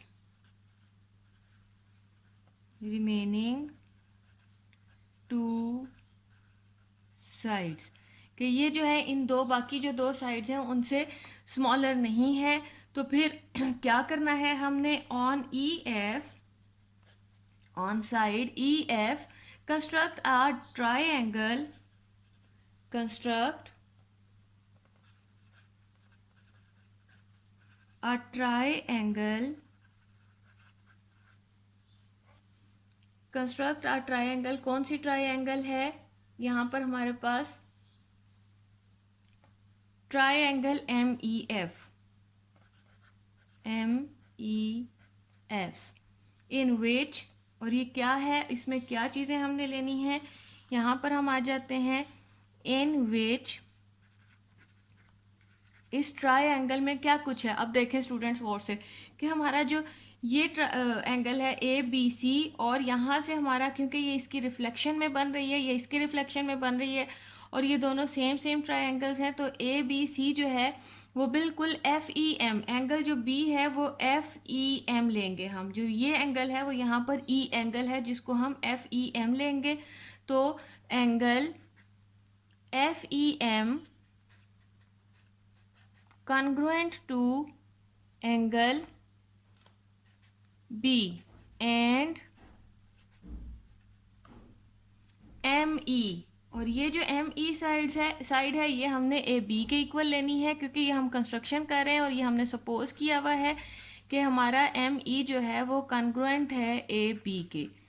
तो उसके बाद हम क्या करेंगे, ज्वाइन, हमने क्या किया, ज्वाइन D एंड, ये D और M को हमने जो है वो मिला दिया, join D and M। As shown in the figure, the above figure we label some of the angles 1, 2, 3। यहाँ हम लिख देते हैं label the angles 1, 2, 3, 4। यहाँ तक हमारी जो है वो कंस्ट्रक्शन बनी है। कंस्ट्रक्शन हमने किस तरह से की थी कि हमने DEF के साथ ही DEF के बराबर एक ट्राइंगल EF पर बनाई है, जो कि है EMF या FEM, या कोई भी पॉइंट, मतलब ट्राइंगल्स के सारे पॉइंट्स होते हैं वो आगे पीछे लिए जा सकते हैं। उसके बाद हमने जो है D को M से मिलाया और एंगल्स के नाम दे दिए हैं 1, 2, 3 एंड 4। अब हमने प्रूफ्स देने हैं, जैसा कि हर थ्योरम में दिए जाते हैं। हमारे पास यहाँ पर जो है प्रूफ्स के लिए दो चीज़ें चाहिए होती हैं। एक चीज़ हमारे पास है स्टेटमेंट, और दूसरी चीज़ हमारे पास है रीजंस।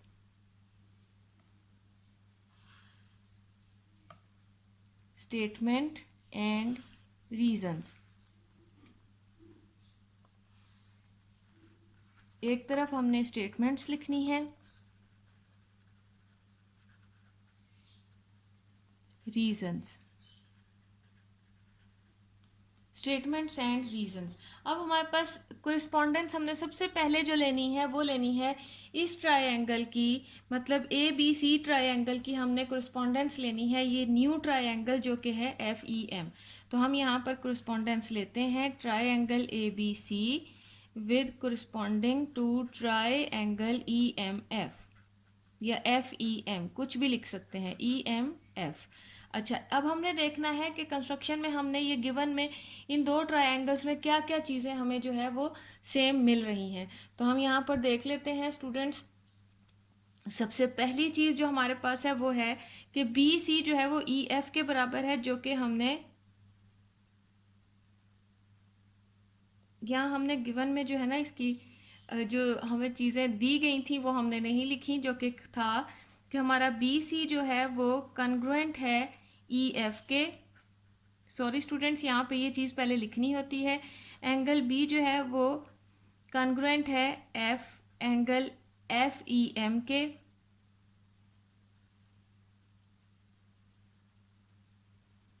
AB एंगल तो कोई था ही नहीं यहाँ पर, तो AB जो है वो कॉन्ग्रुएंट है DE के। और लास्ट साइड जो है वो ये कि CA जो है वो DF के इक्वल है। CA कॉन्ग्रुएंट है FD के। ये तीन चीज़ें हैं जो कि गिवन में मौजूद हैं।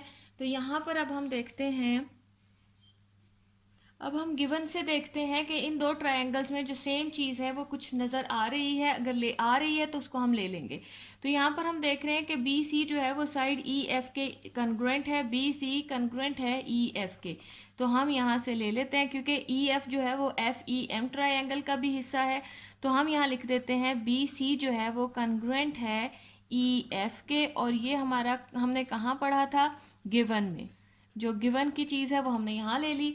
उसके बाद एंगल बी, ये जो एंगल बी है हमने कंस्ट्रक्शन में यहाँ पर पढ़ा है कि एंगल बी जो है वो एफ ई एम के इक्वल है, तो हम यहाँ लिख सकते हैं कॉन्ग्रुएंट है एंगल बी, कॉन्ग्रुएंट है एंगल एफ ई एम के। इसके बिल्कुल सेम इसका एंगल जो है वो ई के साथ बन रहा है, तो हम यहाँ लिख देंगे एफ ई एम के। तो ये चीज़ हमने कहाँ पढ़ी है, कंस्ट्रक्शन में। तो हम जहाँ जहाँ जो जो चीज़ हमने पढ़ी है वो हम यहाँ पर उसका रेफरेंस देते जाएंगे। कंस्ट्रक्शन में पढ़ी, उसके बाद हमने देखा कि ए बी जो है वो ई एम के इक्वल है, ये बात भी हमने कंस्ट्रक्शन में पढ़ी है कि हमारा जो एम ई है, एम ई वो कॉन्ग्रुएंट है ए बी साइड के। तो ये भी हमने कंस्ट्रक्शन में ही पढ़ा है। तो हमारी कोई सी दो ट्रायंगल्स प्रूव एक जैसी या कंग्रुएंट प्रूव करने के लिए तीन चीज़ें चाहिए होती हैं, जो कि हमारे पास आ चुकी हैं। तो हम यहाँ पर लिख सकते हैं कि हमारी जो ट्रायंगल ए बी सी है वो कंग्रुएंट आ चुकी है, जिसकी हमने कोरिस्पोंडेंस ली थी ट्रायंगल ई एम एफ के। और ये कौन सा पोस्टुलेट बन रहा है, साइड एंगल साइड का।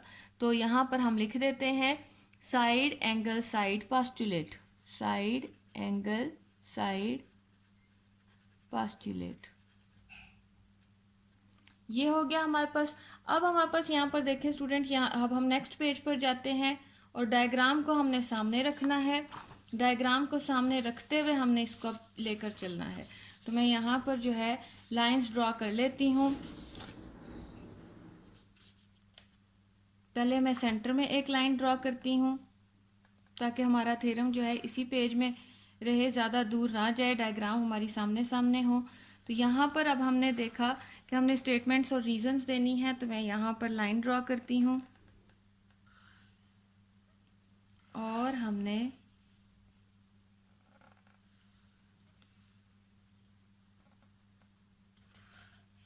ये यहाँ पर हम लिखेंगे अब स्टेटमेंट्स।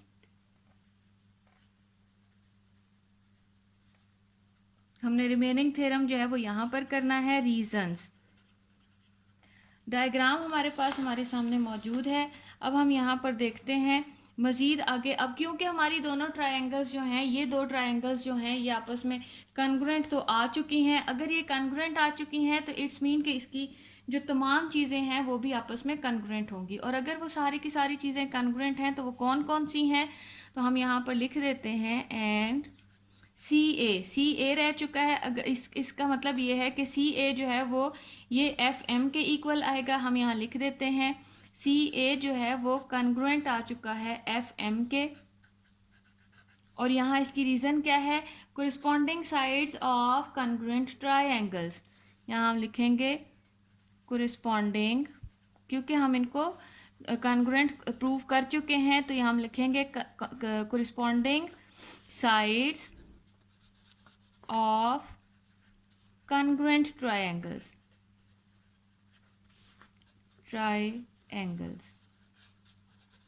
उसके बाद है हमारे पास बट हमने लेकिन पढ़ा था आल्सो, यहाँ हमने गिवन में पढ़ा था also we have read it in the given that A C is congruent to D F. A C या सी ए की बात है, C A is congruent to F D. तो अब सी ए जो है वो एफ एम के भी कॉन्ग्रुएंट आ चुका है और सी ए जो है वो एफ डी के भी कॉन्ग्रुएंट है। और ये चीज़ हमने कहाँ पढ़ी थी, गिवन में। तो इसका मतलब है अगर ये इसके बराबर है और यही सी ए एफ डी के भी बराबर है, इट्स मीन कि हमारा एफ एम जो है वो भी एफ डी के इक्वल आ जाएगा। और इन दो पॉइंट्स का जो है हमने नाम सी ए जो है एफ एम के और ये जो है ये इनको हम नाम देंगे कि ये हमारा 1 है, क्योंकि हमने इनके रेफरेंस यूज़ करने हैं, इसलिए हम इन इक्वेशंस को नाम देंगे 1 और 2 का। तो उस हिसाब से हमारा जो एफ एम है, यहाँ हम रेफरेंस दे रहे हैं क्योंकि हमने रेफरेंस यूज़ किया है, उस हिसाब से एफ एम जो है वो कॉन्ग्रुएंट आ चुका है इस एफ डी के। और हमने यहाँ पर इसकी रीज़न क्या लिखेंगे कि ये किस वजह से है, फ्रॉम 1 एंड 2। इसकी रीज़न ये है फ्रॉम इक्वेशन 1 एंड इक्वेशन 2। ये हो गया। अब चूंकि हमारे पास ये दो चीज़ें भी आपस में बराबर आ चुकी हैं, अब हम एक और जो है ट्रायंगल हम लेते हैं। पहले तो हमने एफ ई एम को लिया था, अब हम देख रहे हैं कि हमारे पास एक ट्रायंगल जो है वो बन रही है D E M, D E M. अब हमने इस ट्रायंगल को लेकर चलना है, तो हम यहाँ पर लेते हैं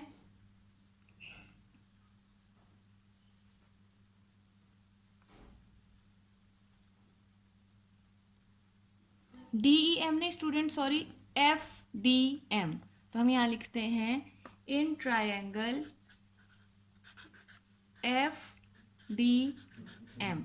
अब इस ट्रायंगल को हम लेकर चलेंगे यहाँ पर। अब हम देखते हैं एंगल 2 जो है वो एंगल 4 के इक्वल है, और इसकी क्या रीज़न है, क्योंकि हमारा जो एफ डी है वो एफ एम के इक्वल आया है। अभी अभी हमने जो है ये पढ़ा है कि एफ एम जो है वो एफ डी के, मतलब ये जो एफ एम है ये एफ डी के कॉन्ग्रुएंट है।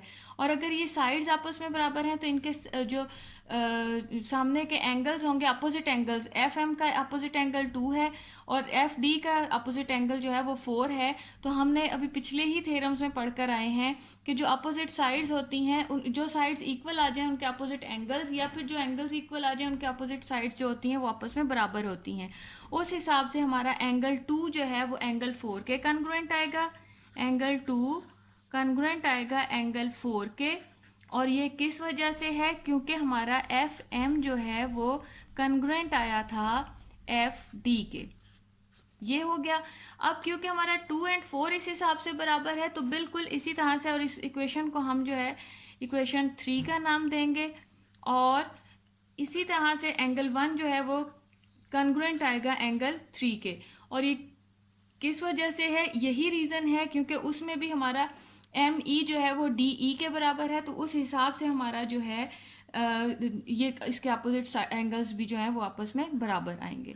उसके बाद अब ये एंगल 2 और एंगल 1, अगर हम इन दोनों एंगल्स को प्लस कर लेते हैं, तो अगर इसको भी प्लस किया जाए एंगल 2 प्लस एंगल 1 कॉन्ग्रुएंट कर दिया जाए, मतलब इन दोनों इक्वेशंस को हमने प्लस कर लिया है, तो एंगल 4 प्लस एंगल 3, इन दोनों को हमने जो है प्लस कर लिया है। और यहाँ हम लिखेंगे इसकी रीज़न कि ये हमने कहाँ से किया है, फ्रॉम 3 एंड 4। और इसकी रीज़न ये भी की जा सकती है एडिंग इक्वेशन 3 एंड 4। तो इन दोनों को हमने, अब हम देखते हैं 2 और 1 को अगर हम प्लस कर दें तो हमारे पास कौन सा एंगल आता है स्टूडेंट्स, एफ डी ई का। तो हम यहाँ लिखते हैं एंगल 1 और 2 मिलकर एंगल बना रहे हैं angle F D E, F D E angle बनाया है। और अगर हम 4 और 3 को देखें तो हमारे पास जो एंगल आ रहा है वो है ई एम एफ का, तो हम यहाँ पर उसकी जगह उसका नाम लिख देंगे एंगल एफ एम ई, या फिर इसको ई एम एफ भी पढ़ सकते हैं। मतलब एम जो है एंगल जो है वो सेंटर में आना चाहिए। अब ये चीज़ हो गई। अब हमारे पास काफ़ी सारी चीज़ें जो हैं वो कोरिस्पॉन्ड जो है एक दूसरे के कॉन्ग्रुएंट आ चुकी हैं। अब हम जो है कौन सी दो ट्रायंगल्स की कोरिस्पॉन्डेंस लेंगे, ये जो ऊपर नीचे ट्रायंगल्स हैं अब हमने इनकी कोरिस्पॉन्डेंस लेनी है। तो स्टूडेंट्स आप देखें, सबसे पहले जो हमने कोरिस्पॉन्डेंस ली थी वो ली थी हमने यहाँ पर ए बी सी और ई एम एफ की, मतलब इस डायग्राम की इसके साथ ली थी। फिर हमने इस ट्रायंगल को हमने रीड आउट किया, इसमें जो जो चीज़ें हमें इक्वल मिली या कॉन्ग्रुएंट मिली वो हमने लिखी। अब हम इन दोनों ट्रायंगल्स को, मतलब एफ डी ई ट्रायंगल और एफ एम ई ट्रायंगल की कोरिस्पॉन्डेंस लेने जा रहे हैं और देख रहे हैं कि हमें यहाँ पर क्या चीज़ें आपस में बराबर मिल सकती हैं। तो मैं यहाँ पे कोरिस्पॉन्डेंस लेने लगी हूँ कौन सी ट्रायंगल्स की, now in triangle DEF corresponding to triangle EMF, EMF,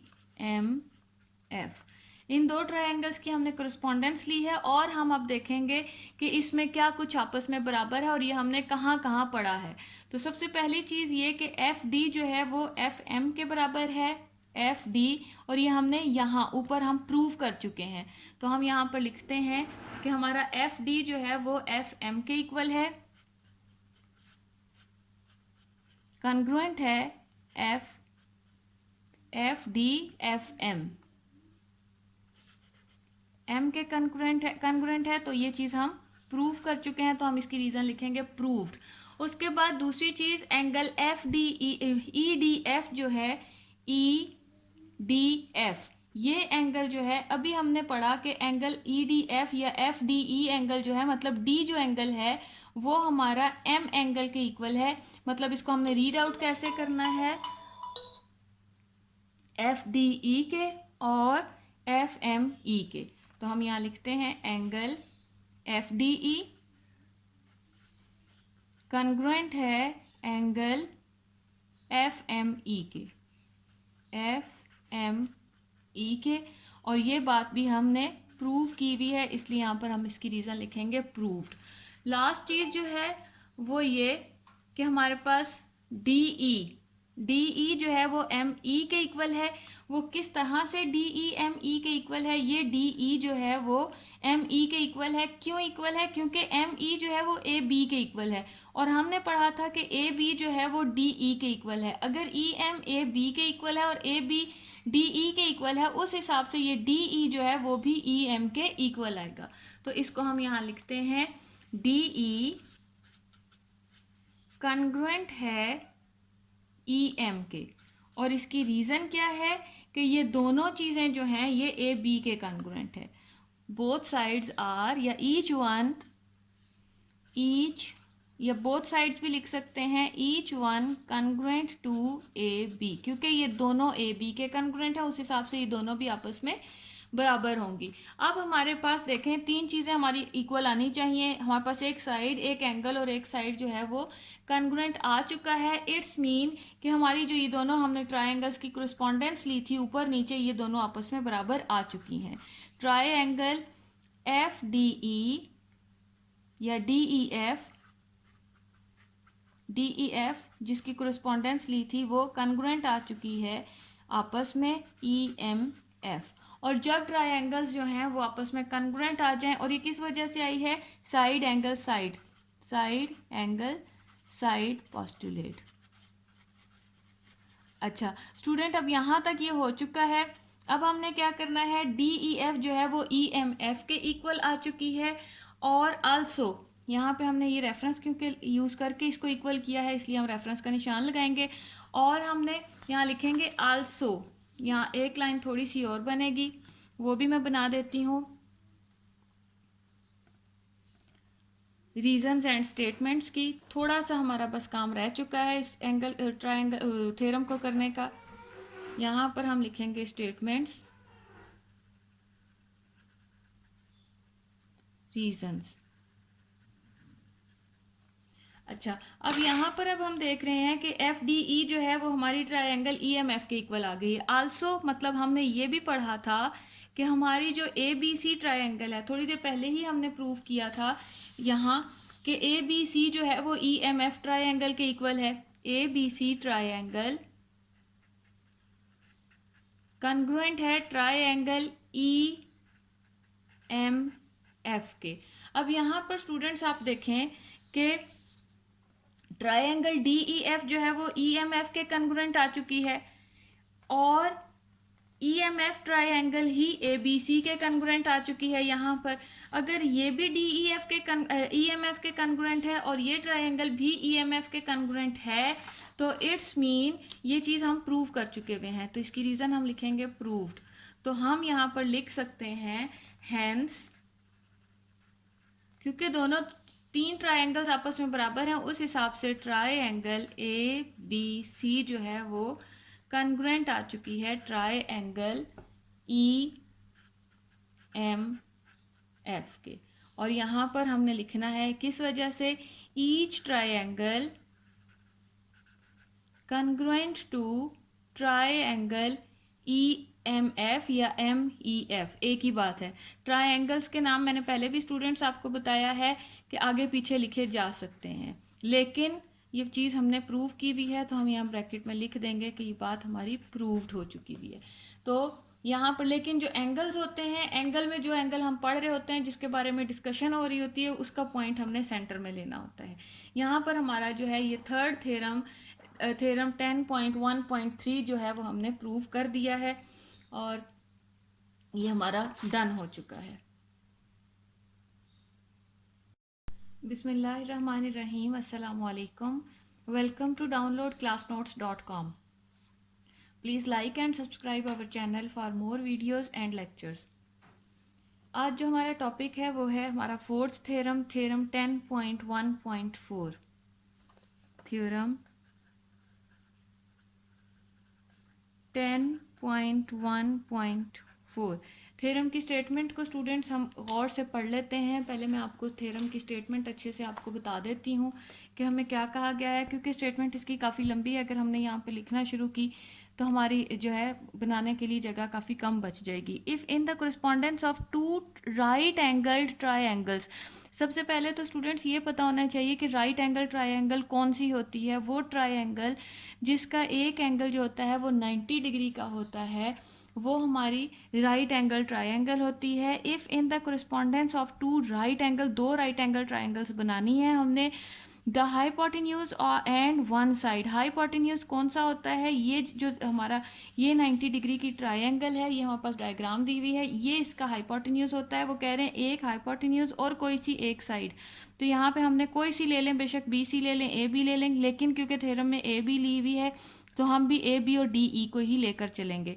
तो if in the correspondence of the two right angle triangles the hypotenuse, मतलब ए सी जो है वो डी एफ के कन्ग्रुएंट हो और ए बी जो है वो डी ई के कन्ग्रुएंट हो, देन से पहले पहले वाली जितनी बात मैंने की है ये अभी तक हमारा गिवन बना है। देन के बाद वाली चीज़ जो है वो हमारा टू प्रूव होगा कि the triangles are congruent, कि जो हमारी दोनों ट्राई एंगल्स होंगी ये आपस में कन्ग्रुएंट होंगी। और ये कौन सा पोस्टुलेट होगा, हाइपोटेन्यूज एंड साइड पोस्टुलेट। लेकिन ये जो चीज़ होती है ये पेपर में ज़्यादातर गिवन नहीं होती, कभी गिवन होती कभी नहीं भी गिवन होती, इसलिए इसकी तो आदत आप बिल्कुल ना डालें कि हाइपोटेन्यूज और साइड पोस्टुलेट हमें गिवन होगा। तो अब हम यहाँ पे ट्राइंगल की इसकी जो थ्योरम है हमारा, उस थ्योरम की हम डायग्राम्स बना लेते हैं। दो हमारे पास राइट एंगल ट्राइंगल्स हमें चाहिए, तो हम यहाँ पर दो राइट एंगल्स जो हैं वो ट्राइंगल्स बनाएंगे। तो यहाँ पर हमने एक ट्रायंगल यहाँ और दूसरी ट्रायंगल जो है वो थोड़े फासले पर लेनी है, क्योंकि हमने जो है यहाँ पर तकरीबन यहाँ एक ट्रायंगल और हमें बनानी पड़ेगी। ये हमने इसकी साइड ली थी, अब हमने जितना हमने यहाँ पर लिया है उतना ही हम दूसरी तरफ ले लेते हैं। यहाँ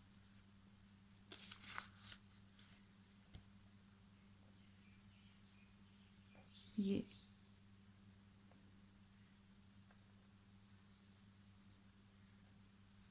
इसको लेकर चलते हैं और ये हो जाएगा हमारा। उसके बाद अब हमने इस ट्रायंगल के लिए इसको आपस में हाइपोटेन्यूज इसके बना देते हैं। दोनों के हाइपोटेन्यूज बनाने हैं। ये हाइपोटेन्यूज होता है राइट एंगल ट्रायंगल का, यहाँ इसको आपस में मिलाया। अब हम एंगल्स को जो है वो नाम दे देते हैं। ये हमारा है ए बी सी और डी ई एफ। अच्छा, अब इसमें हमारे पास राइट एंगल कौन सा है, ये एंगल है जो कि हमारा राइट एंगल बन रहा है। क्यों राइट एंगल बन रहा है, क्योंकि ये 90 डिग्री का है।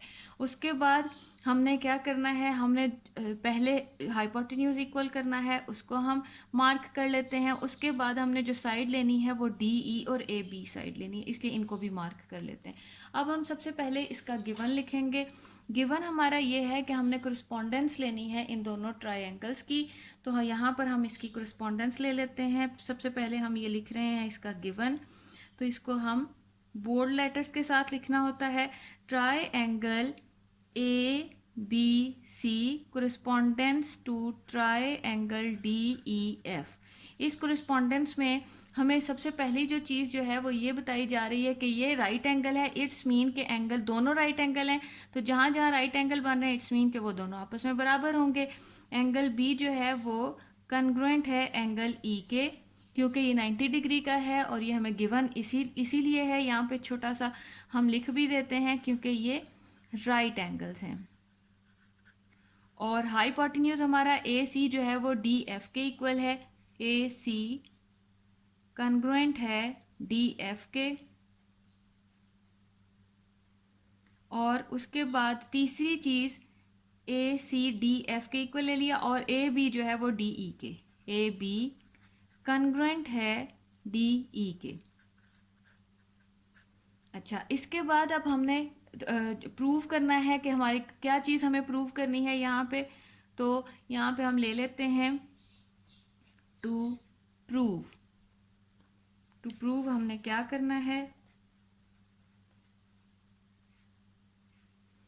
टू प्रूव ये करना है कि जो करस्पॉन्डेंस ली है वो ट्रायंगल्स आपस में कॉन्ग्रुएंट होनी चाहिए। कॉन्ग्रुएंट मीन बराबर होनी चाहिए डी ई एफ के। अच्छा, उसके बाद हमें थोड़ी सी यहाँ पे कंस्ट्रक्शन करनी पड़ेगी। कंस्ट्रक्शन के बगैर जो है वो थ्योरम को हम प्रूफ जो है उसके नहीं दे सकते होते, दो ट्रायंगल्स को इक्वल नहीं कर सकते। तो हम यहाँ पे थोड़ी सी यहाँ पे कंस्ट्रक्शन करनी पड़ेगी, वो लिख लेते हैं कंस्ट्रक्शन। कंस्ट्रक्शन लिखेंगे, कंस्ट्रक्शन हमारी ये है produce E F to point M, कि हमने पॉइंट एम तक इसको इस तरह से लेकर जाना है कि जो हमारा ई से लेकर एम का जो पॉइंट होगा वो इसके बराबर होगा, मतलब बी सी के बराबर होगा। उसके बाद and join point D and M, जो हम पॉइंट एम लेंगे उसको डी से हमने मिला देना है। तो ये जो है बी सी के बराबर तकरीबन जो है ये यहाँ पर बन रहा है, मैंने पहले से ही मार्क कर लिया हुआ है। तो इसको हमने डॉटेड लाइन के साथ, मैंने आपको पहले भी बताया कंस्ट्रक्शन जो होती है वो ज़्यादातर डॉटेड लाइन के साथ करनी चाहिए, ताकि हमें पता लग जाए कि ये एरिया जो है ये कंस्ट्रक्शन का है। अब हमने ये पॉइंट जो है इसको हमने एम का नाम दिया था, और अब हमने डी और एम को आपस में मिला देना है इस तरह से। ये डी और एम जो है वो आपस में मिल चुके हैं। अब हम यही जो कंस्ट्रक्शन हमने की है वो यहाँ पर हमने लिखनी भी होती है। तो किस तरह से लिखनी है, जैसे हमारे पास बुक में गिवन है produce F E to point M, produce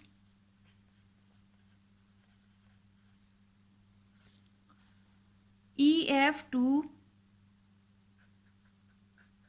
E F, ये ई एफ है जिसको हमने produce E F to a point M, M तक इसको हमने बढ़ाया सच दैट, कुछ इस तरह से। सच दैट का मतलब होता है कि इसको कुछ इस तरह से बढ़ाया कि हमारा जो ई एम जो है यहाँ से यहाँ तक का जो एरिया है वो बी सी के बराबर है।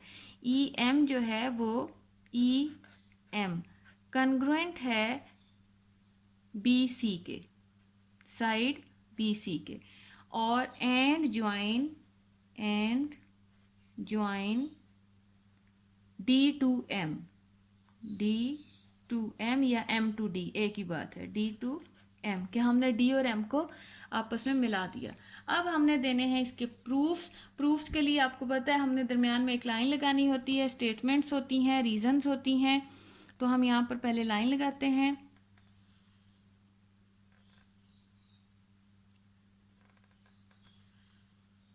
ये, और इसके बाद हमने यहाँ पे स्टेटमेंट्स एंड उसकी रीजंस लिखनी है। यहाँ हमारे पास है प्रूफ्स, ये हमारे प्रूफ्स हैं, ये हमारी हेडिंग भी है प्रूफ्स की। और उसके बाद इसके लिए हमें दो चीज़ें चाहिए होती हैं, स्टेटमेंट्स एंड रीजंस। अब हम यहाँ पर लेकर चलते हैं इसको, स्टेटमेंट्स एंड रीजंस को। सबसे पहली चीज़ ये है कि हमने यहाँ पे कैसे स्टार्ट करना है इसको, कि हमारा एंगल, मेजरमेंट एंगल, क्योंकि यहाँ पे हमें पता है मेजरमेंट। अब एंगल्स के साथ मैंने आपको जब थ्योरम की स्टार्ट में बताई थी कुछ चीज़ें, पहले थ्योरम में भी बताई थी, दूसरे थ्योरम में भी बताई थी कि क्या क्या चीज़ किस किस चीज़ को शो कर रहा होता है। ये वो पेज है जिसमें मैंने सारी चीज़ें आपको जो है वो बताई हुई हैं। तो यहाँ पर हमने सारे साइंस जो है वो पढ़े थे कि ये कोरिस्पोंडेंस का होता है, ये ट्रायंगल का होता है, ये रेफरेंस का होता है, ये साइड एंगल, साइड, ये इस तरह से ये चीज़ें होती हैं। ये निशान जो होता है ये कॉन्ग्रुएंस का होता है, और ये निशान जो है ये एंगल का, ये इक्वालिटी साइन होता है। अब मेजरमेंट एंगल क्यों लगाया गया है, मेजरमेंट एंगल, तो मेजरमेंट एंगल जो है यहाँ पर इसलिए यूज़ हुआ है, किस चीज़ का मेजरमेंट एंगल नाम है, measurement angle D E F कह लें, या ए ए बी सी ले लें, तो मेजरमेंट का मतलब ये होता है कि ये हमें कंफर्म है, क्योंकि बाकी जो एंगल्स होते हैं वो हमें नहीं पता होता हम कितने डिग्री का ले रहे हैं, वो बस ट्रायंगल को बनाने के लिए हम ड्रॉ कर लेते हैं। मेजरमेंट एंगल का मतलब ये होता है कि हमें पता है कि इस ट्रायंगल की मेजरमेंट इतनी है, क्योंकि ये ट्रायंगल जो है वो राइट एंगल ट्रायंगल थी, हमें मालूम है इसके जो एंगल हम मेजरमेंट के साथ ले रहे हैं वो 90 डिग्री का होगा, और अगर हम स्ट्रेट लाइन ले रहे हैं तो 180 डिग्री का होगा। तो इसलिए यहाँ पर मेजरमेंट का साइन लगाया गया है, मेजरमेंट इसलिए यूज़ होता है।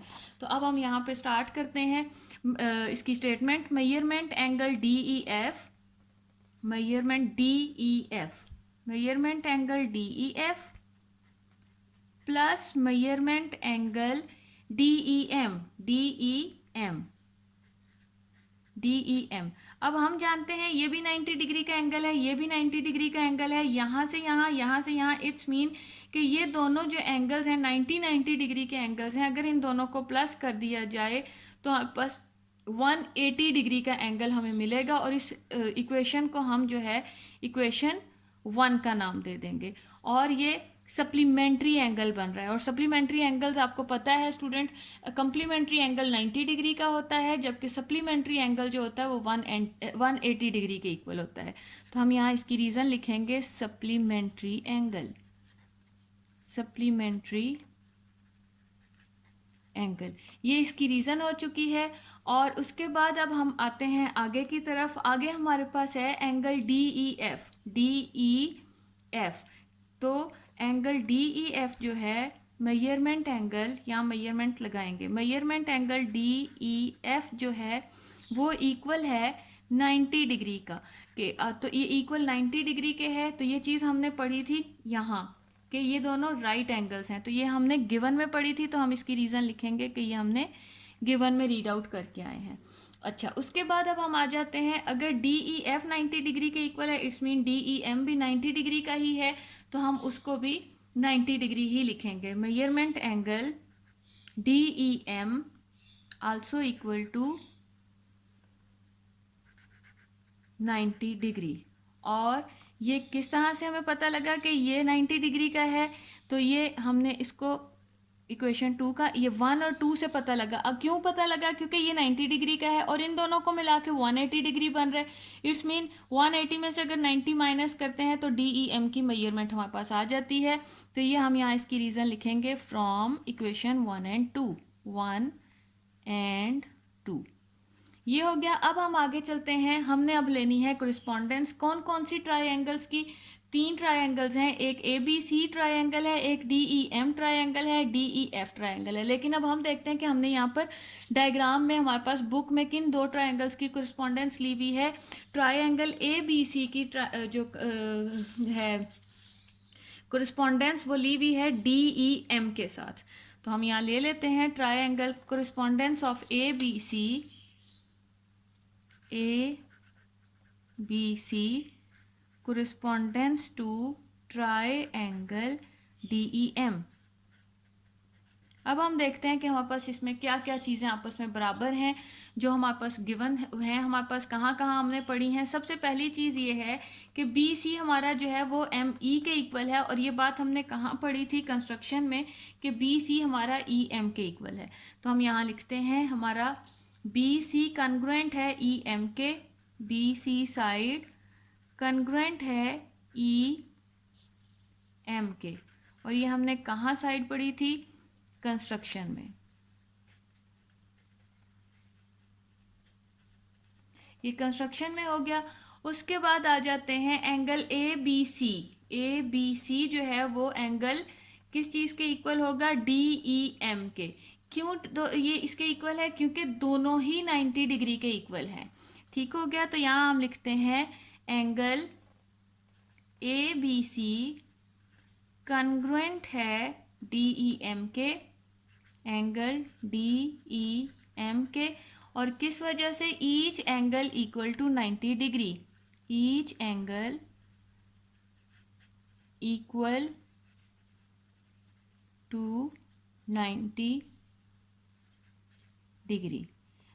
ये हो गया। अब हम देखते हैं आगे हमें कोई चीज़ मिलती है इनमें आपस में बराबर, तो ए बी जो है हमने गिवन में पढ़ा था डी ई के बराबर है, तो यहाँ हम लिखते हैं ए बी कन्ग्रुएंट है डी ई के, और इसकी रीज़न क्या है, यह चीज़ हमने गिवन में पढ़ी है। अब हमने दो ट्रायंगल्स की जिनकी करस्पॉन्डेंस ली है, उसमें उसको आपस में इक्वल साबित करने के लिए हमारे पास तीन चीज़ें चाहिए होती हैं कन्ग्रुएंट, तो वो तीन चीज़ें हमें मिल चुकी हैं। इट्स मीन के जो हमने करस्पॉन्डेंस ली थी वो आपस में बराबर आ चुकी है। इट्स मीन हम यहाँ लिखेंगे triangle A B C congruent है ट्रायंगल डी ई एम के, और ये किस लिए, साइड एंगल साइड पोस्टुलेट, तो यहाँ हम लिखेंगे साइड एंगल साइड पोस्टुलेट, ये हो गया। और जब हमारे पास दो ट्रायंगल्स आपस में बराबर आ जाती हैं, मैंने पहले भी बताया उसकी तमाम की तमाम चीज़ें आपस में बराबर होती हैं। तो कौन कौन सी चीज़ें रह गई हैं जो हमने बराबर करनी है, एंगल सी जो है वो एंगल एम के बराबर होगा, ये एंगल जो है वो एंगल एम के बराबर होगा, एंगल सी कन्ग्रुएंट आएगा एंगल एम के, और इसकी रीज़न क्या है, corresponding angles of congruent triangles, corresponding angles of congruent triangles, triangles. अच्छा ये हो गया। अब हमारे पास ये हमने एक चीज़ ये हो गई, और क्या चीज़ें आपस में बराबर हैं, सी ए जो है वो भी डी एम के इक्वल होगा।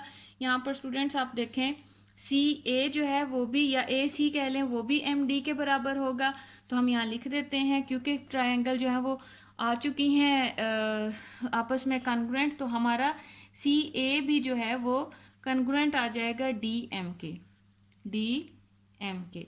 तो इसकी भी रीज़न यही होगी, तो हम यहाँ पर इस तरह ये साइन यूज़ कर लेते हैं कि करस्पॉन्डिंग एंगल्स की जगह हम यहाँ पे साइड लिख देंगे बस, corresponding sides of congruent triangles. But हमने तो पढ़ा था, बट सी ए जो है वो इक्वल था डी एफ के, सी ए जो है वो किस चीज़ के इक्वल था, कन्ग्रुएंट था डी एफ के। अब देखें जब ऐसी सिचुएशन थ्योरम्स में बन जाती है कि सी ए डी एम के इक्वल है और सी ए डी एफ के इक्वल है, इट्स मीन कि डी एम भी जो है वो एफ डी या डी एफ के बराबर होगा। साइड्स के नाम जो होते हैं वो आगे पीछे हो सकते हैं, तो सी ए डी एम के इक्वल है और सी ए कन्ग्रुएंट है, सी ए डी एफ के कन्ग्रुएंट है। अगर ये दोनों सी ए के कन्ग्रुएंट हैं, इट्स मीन के डी एम और एफ डी भी आपस में कन्ग्रुएंट हैं। इसके लिए हम नेक्स्ट पेज पर जाएंगे।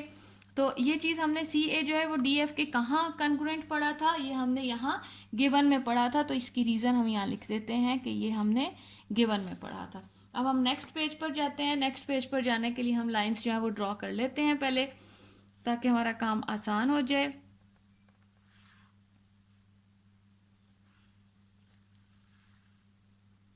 इसमें हमने एक तरफ रीजंस और दूसरी तरफ स्टेटमेंट्स, पहले स्टेटमेंट्स लिखनी होती हैं, फिर उसी के सामने हमने रीजंस देनी होती हैं। तो यहाँ हम लिख देंगे स्टेटमेंट्स एंड रीजंस। तो अब हम यहाँ पर देखते हैं कि हमारे पास क्या क्या चीज़ें जो हैं वो आपस में रह गई हैं और किस वजह से। हमने पढ़ा था कि सी ए एम डी के इक्वल है और सी ए जो है वो एफ डी के इक्वल है। उस हिसाब से हमारा जो है इस रेफरेंस की वजह से हमारा जो है, यहाँ देख लें स्टूडेंट, मैं यहाँ सामने रख लेती हूँ ताकि करना आसान हो जाए। इस तरह से ये इसको मैं सामने रखती हूँ यहाँ कि सी ए जो है वो डी एम के इक्वल है और सी ए जो है वो डी एफ के इक्वल है। उस हिसाब से डी एम और डी एफ भी आपस में कन्ग्रुएंट होंगे। सो यहाँ हम लिख देंगे इसी रेफरेंस की वजह से डी एम जो है वो कन्ग्रुएंट आ जाएगा डी एफ के या एफ डी के, एक ही बात है।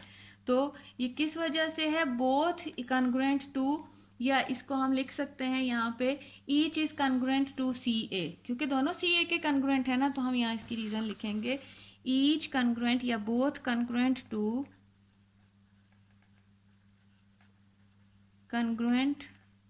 To C A side. ये हो गया। अब हम यहाँ पर आ जाते हैं, ये चीज़ हमारी जो है वो प्रूव हो चुकी है कि ये आपस में बराबर है। अब हम डी एम एफ ट्रायंगल लेते हैं।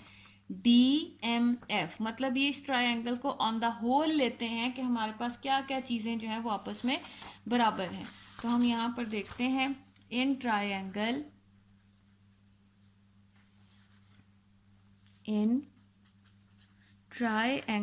एफ डी एम या डी एम एफ ले लें, कुछ भी ले सकते हैं। ट्रायंगल्स के नाम जो हैं वो आपस में शफल हो सकते हैं, आगे पीछे हो सकते हैं। D M F.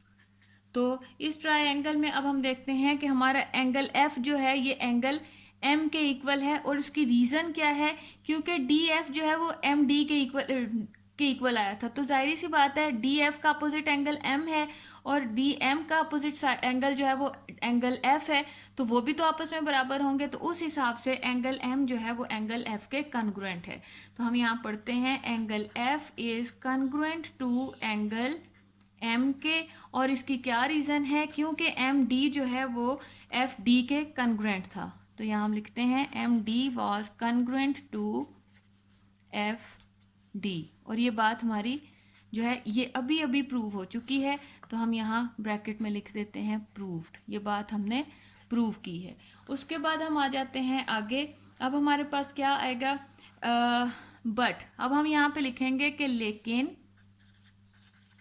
हमने तो पढ़ा था कि हमारा एंगल एफ जो है, यहाँ देख लेते हैं, एंगल एफ जो है वो एंगल एम जो है वो एंगल सी के इक्वल था। हमने यहाँ पढ़ा था, ये देखें यहाँ पर एंगल सी जो है वो एंगल एम के इक्वल पढ़ा था। तो यहाँ हम लिख देते हैं कि हमारा बट एंगल सी जो है वो एंगल एफ के इक्वल आया था, तो एंगल एम के इक्वल। और ये बात हमारी प्रूव हुई है, तो हम यहाँ लिख देंगे प्रूव्ड। तो अगर ये एंगल ये भी एम के इक्वल है, ये भी एम के इक्वल है, इट्स मीन ये दोनों एंगल्स भी आपस में बराबर होंगे। So angle F is congruent to angle C. तो each is congruent to M. इसकी रीज़न क्या है कि दोनों ही एंगल एम के कॉन्ग्रुएंट हैं। Each is congruent to angle M. ये चीज़ हो गई। अब हमने दोबारा से करस्पॉन्डेंस, अब जो चीज़ें इस ट्रायंगल में भी हो सकती थी वो भी हमने कर ली। अब हमारे पास क्या बचा है स्टूडेंट, ये दो ट्रायंगल्स। अब हमने इन दो ट्रायंगल्स की करस्पॉन्डेंस लेनी है। ये इन दो की तो हो चुकी, ये ए बी सी की जो है वो हमने डी ई एफ के साथ करस्पॉन्डेंस लेनी है। तो हम यहाँ पर लेते हैं और देखते हैं कि इनमें आपस में क्या क्या चीज़ें बराबर आ सकती हैं। Triangle A B C corresponding to triangle DEF। अब हमने इन दो की correspondence ली है और अब हमने देखना है कि आपस में क्या कुछ जो है वो हमारे पास बराबर आया है, बराबर आ सकता है या कॉन्ग्रुएंट आ सकता है। तो सबसे पहली चीज़ जो है, पहले मैं डायग्राम्स जो है वो सामने कर देती हूँ स्टूडेंट्स आपके, इस तरह से। ये हो गया। अब हम देखते हैं यहाँ पर हमारे पास क्या क्या ए बी सी ट्रायंगल और ट्रायंगल डी ई एफ में क्या क्या चीज़ें आपस में बराबर हैं। तो यहाँ पर देखें, सबसे पहली चीज़ ये कि ए बी जो है वो हमने डी ई के कॉन्ग्रुएंट कहाँ पढ़ा था, ए बी डी ई के कॉन्ग्रुएंट गिवन में पढ़ा था। तो हम यहाँ लिख देते हैं ए बी, क्योंकि हम इन दो ट्रायंगल्स की कोरेस्पॉन्डेंस ले रहे हैं। A B C, A B जो है वो कॉन्ग्रुएंट है डी ई साइड के। और ये बात हमने कहाँ पढ़ी थी, गिवन में। तो उसके बाद अब हम आगे जाते हैं, मज़ीद आगे हमें क्या इक्वल मिल रहा है, ए बी सी एंगल जो है वो डी ई एफ के इक्वल पढ़ा था हमने। एंगल ए बी सी, ये हम बी एंगल और सी एंगल की बी एंगल और ई एंगल की बात कर रहे हैं। एंगल्स को हमेशा सेंटर में लेना होता है। इर्द गिर्द के जो नंबर्स होते हैं, जो अल्फ़ाबेट्स होते हैं, वो शफल हो सकते हैं। मतलब इसको ए बी सी को सी बी ए पढ़ सकते हैं, मगर बी को हमने हमेशा सेंटर में ही लेना है। एंगल बी जो है वो कॉन्ग्रुएंट है एंगल डी ई एफ के। और एंगल डी ई एफ के ये कॉन्ग्रुएंट है, ये चीज़ हमने कहाँ पढ़ी थी, गिवन में। मैं बार बार आपको पुराने पॉइंट्स इसलिए रिकॉल कर रही होती हूँ ताकि स्टूडेंट्स आपको ये चीज़ अच्छी तरह से समझ आ जाए कि एंगल को किस तरह से लिखना होता है और ट्राई एंगल को किस तरह से लिखना होता है। मतलब एंगल जो पॉइंट हमने पढ़ना होता है वो सेंटर में ही आना चाहिए, उसको हम आगे पीछे नहीं कर सकते। हाँ, उसके इर्द गिर्द के पॉइंट्स को शफल कर सकते हैं, लेकिन जो ट्रायंगल होती है उसको पूरे के जो अल्फ़ाबेट्स होते हैं उनको आगे पीछे, ए बी सी को C B A B C B C A something कुछ भी लिखा जा सकता है। दो एक साइड और एक एंगल जो है वो कॉन्ग्रुएंट हो चुका है। उसके बाद एंगल सी जो है वो एंगल एफ के कॉन्ग्रुएंट है, और ये बात प्रूव हुई है अभी कुछ देर पहले ही कि एंगल एफ जो है वो एंगल सी के कॉन्ग्रुएंट है। एंगल एफ कॉन्ग्रुएंट है एंगल सी के, और ये प्रूव हुई है कुछ देर पहले ही बात, तो इसलिए हम इसकी रीज़न यहाँ पर लिखेंगे प्रूव्ड। अब जब मैंने आपको बताया कि कोई सी जो ट्रायंगल्स होती हैं उनको आपस में कॉन्ग्रुएंट बताने के लिए हमें तीन चीज़ों की आपस में ज़रूरत होती है। वो तीन चीज़ें कुछ भी हो सकती हैं, साइड्स हो सकती हैं, एंगल्स हो सकते हैं। तो हमें यहाँ पर जो कॉन्ग्रुएंट चीज़ें मिली हैं वो हैं दो साइड्स हैं और दो एंगल्स हैं और एक साइड है। तो हमारे पास क्योंकि ये आपस में प्रूफ हो चुकी हैं, hence triangle A B C congruent आ चुकी है। ट्रायंगल जिन दो की हमने आपस में कोरिस्पोंडेंस ली थी वो कोरिस्पोंडेंस ट्रायंगल जो हैं वो आपस में कॉन्ग्रुएंट आ चुकी हैं, डी ई एफ। और ये कौन सा पोस्टुलेट बना था, साइड एंगल एंगल का। Side angle angle congruent to side angle angle. तो इसलिए जो हमने टू प्रूव में हमसे बात पूछी गई थी कि ए बी सी जो है वो डी ई एफ के कॉन्ग्रुएंट आनी चाहिए, तो इन सारी स्टेटमेंट्स एंड रीजंस के बाद ये जो हमने यहाँ पे डन की, यहाँ पे डन की, उसके बाद हमारी जो ये ट्रायंगल है, जो दो ट्रायंगल्स थी हमारे पास, ए बी सी ट्रायंगल और दूसरी ट्रायंगल थी डी ई एफ, वो आपस में कॉन्ग्रुएंट आ चुकी हैं। तो यहाँ पर स्टूडेंट्स आपने जो है आपका 10th चैप्टर का लास्ट थ्योरम जो है वो भी आपने डन कर लिया है।